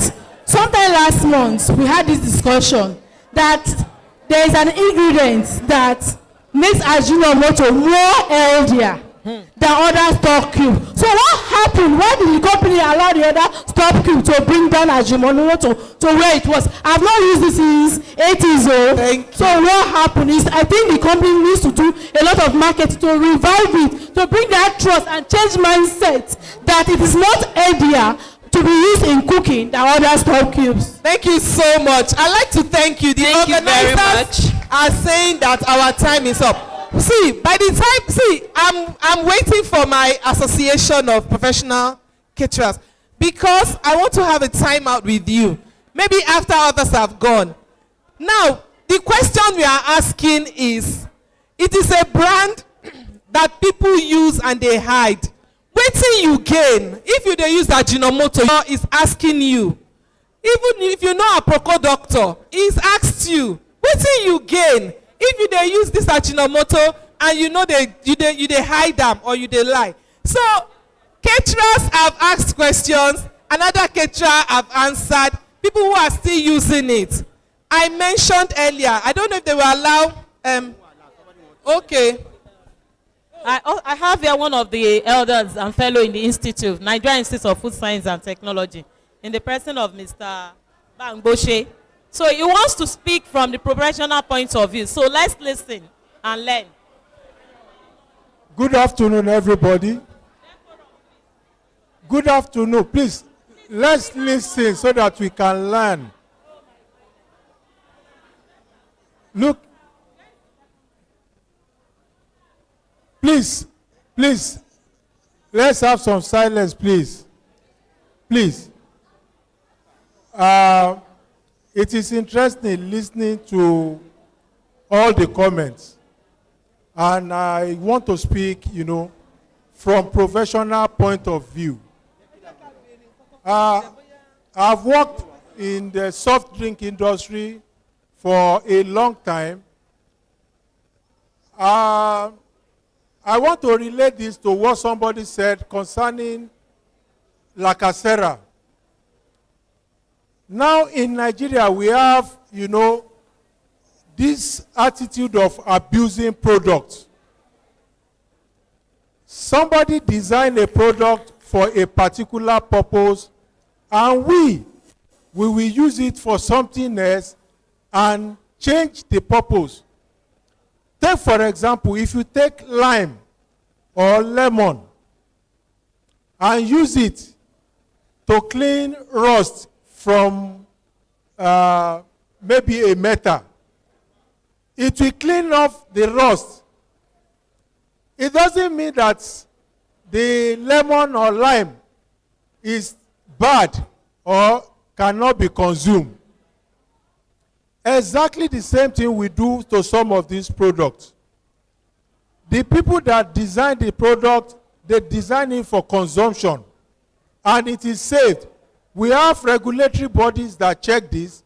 Apart from the local regulatory bodies, we have the body that we call Codex that make sure that every product that is consumed is safe for the people.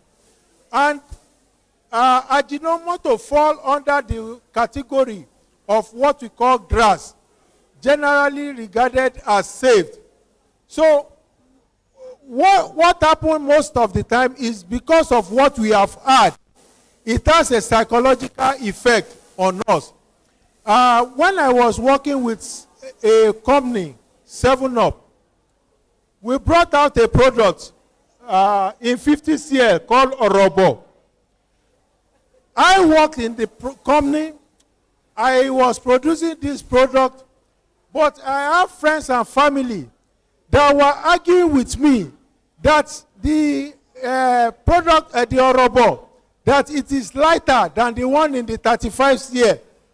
Though I was producing this, and I know that we have exactly the same thing, but people were arguing with me that was producing this product, and that is because of this psychological effect. Also, there was a time I have a friend that was telling me that he will never take a big stout. He will rather take 2 bottles of small stout because of the belief that the big stout is diluted. So these are psychological effects. There is nothing wrong in what we are doing or what we are consuming. Thank you very much. Thank you very much. Let's quickly have Alaje Dewole for his word of advice. 1 minute, sir.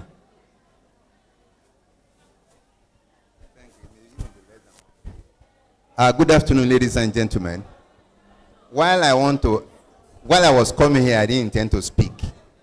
But when I got here, I found out that there is need for us to talk to ourselves. Hello, please.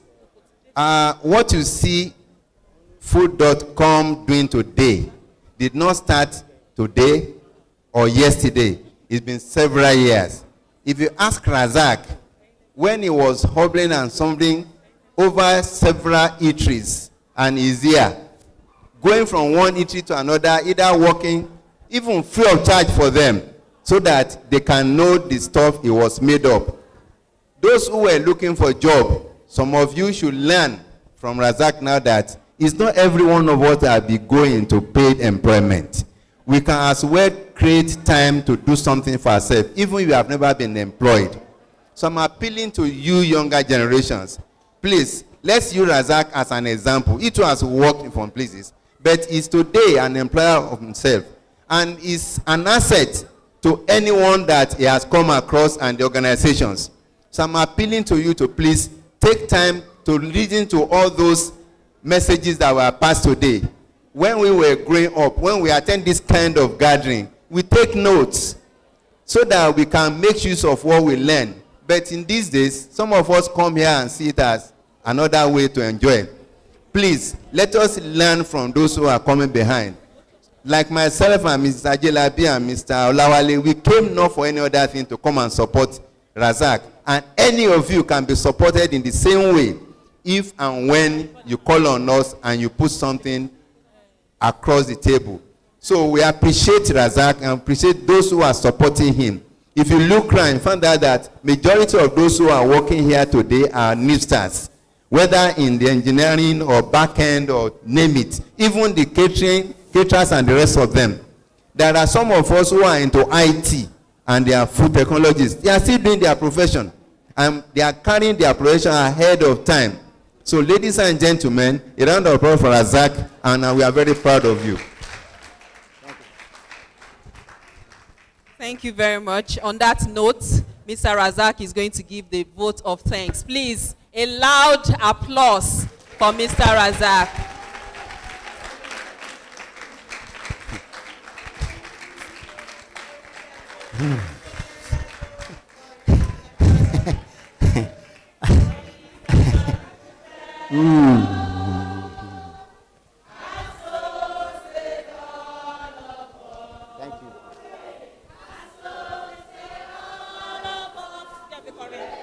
And so says all of us, hooray, for he's a jolly good fellow, for he's a jolly good fellow, for he's a jolly good fellow.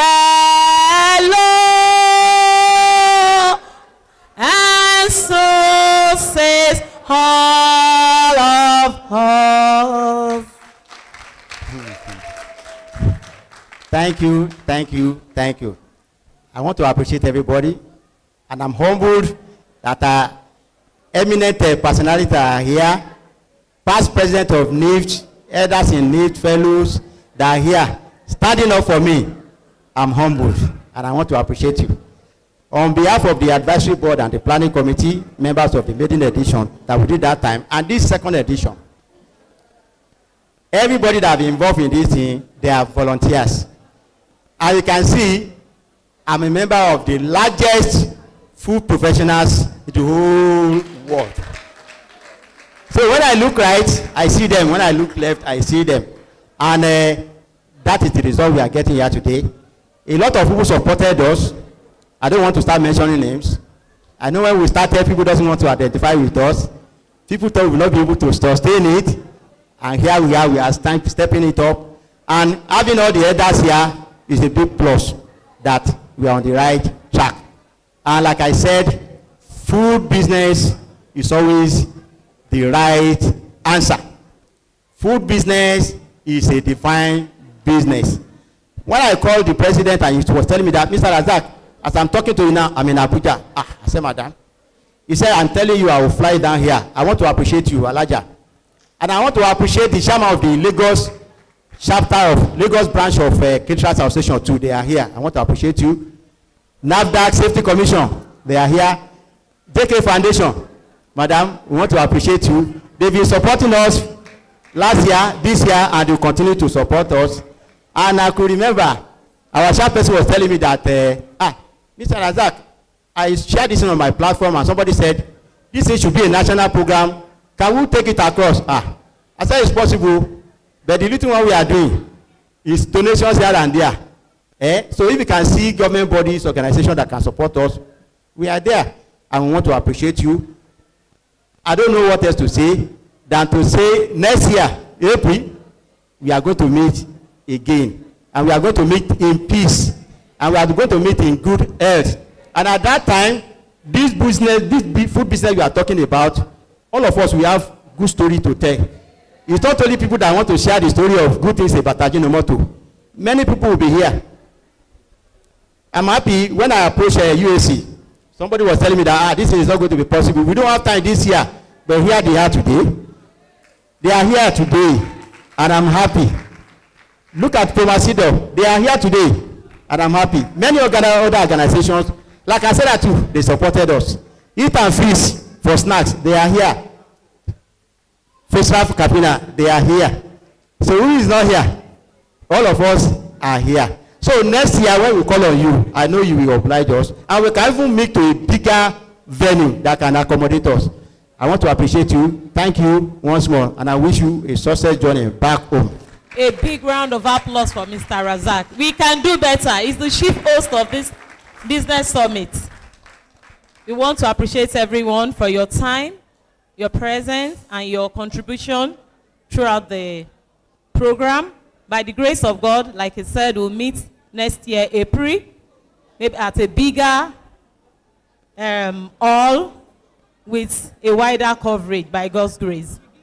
You know, it's a food business summit. We can't conclude this program without food.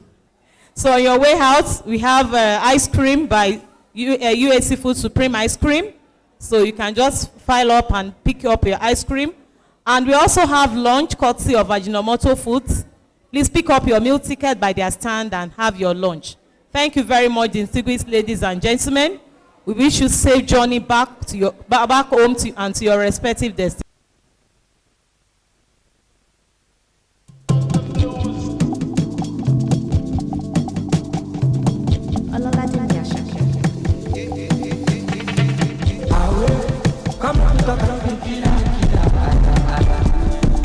This young man getting me for my country. I want light with my lighter. This young color no need people. My banana, my banana, my banana, show me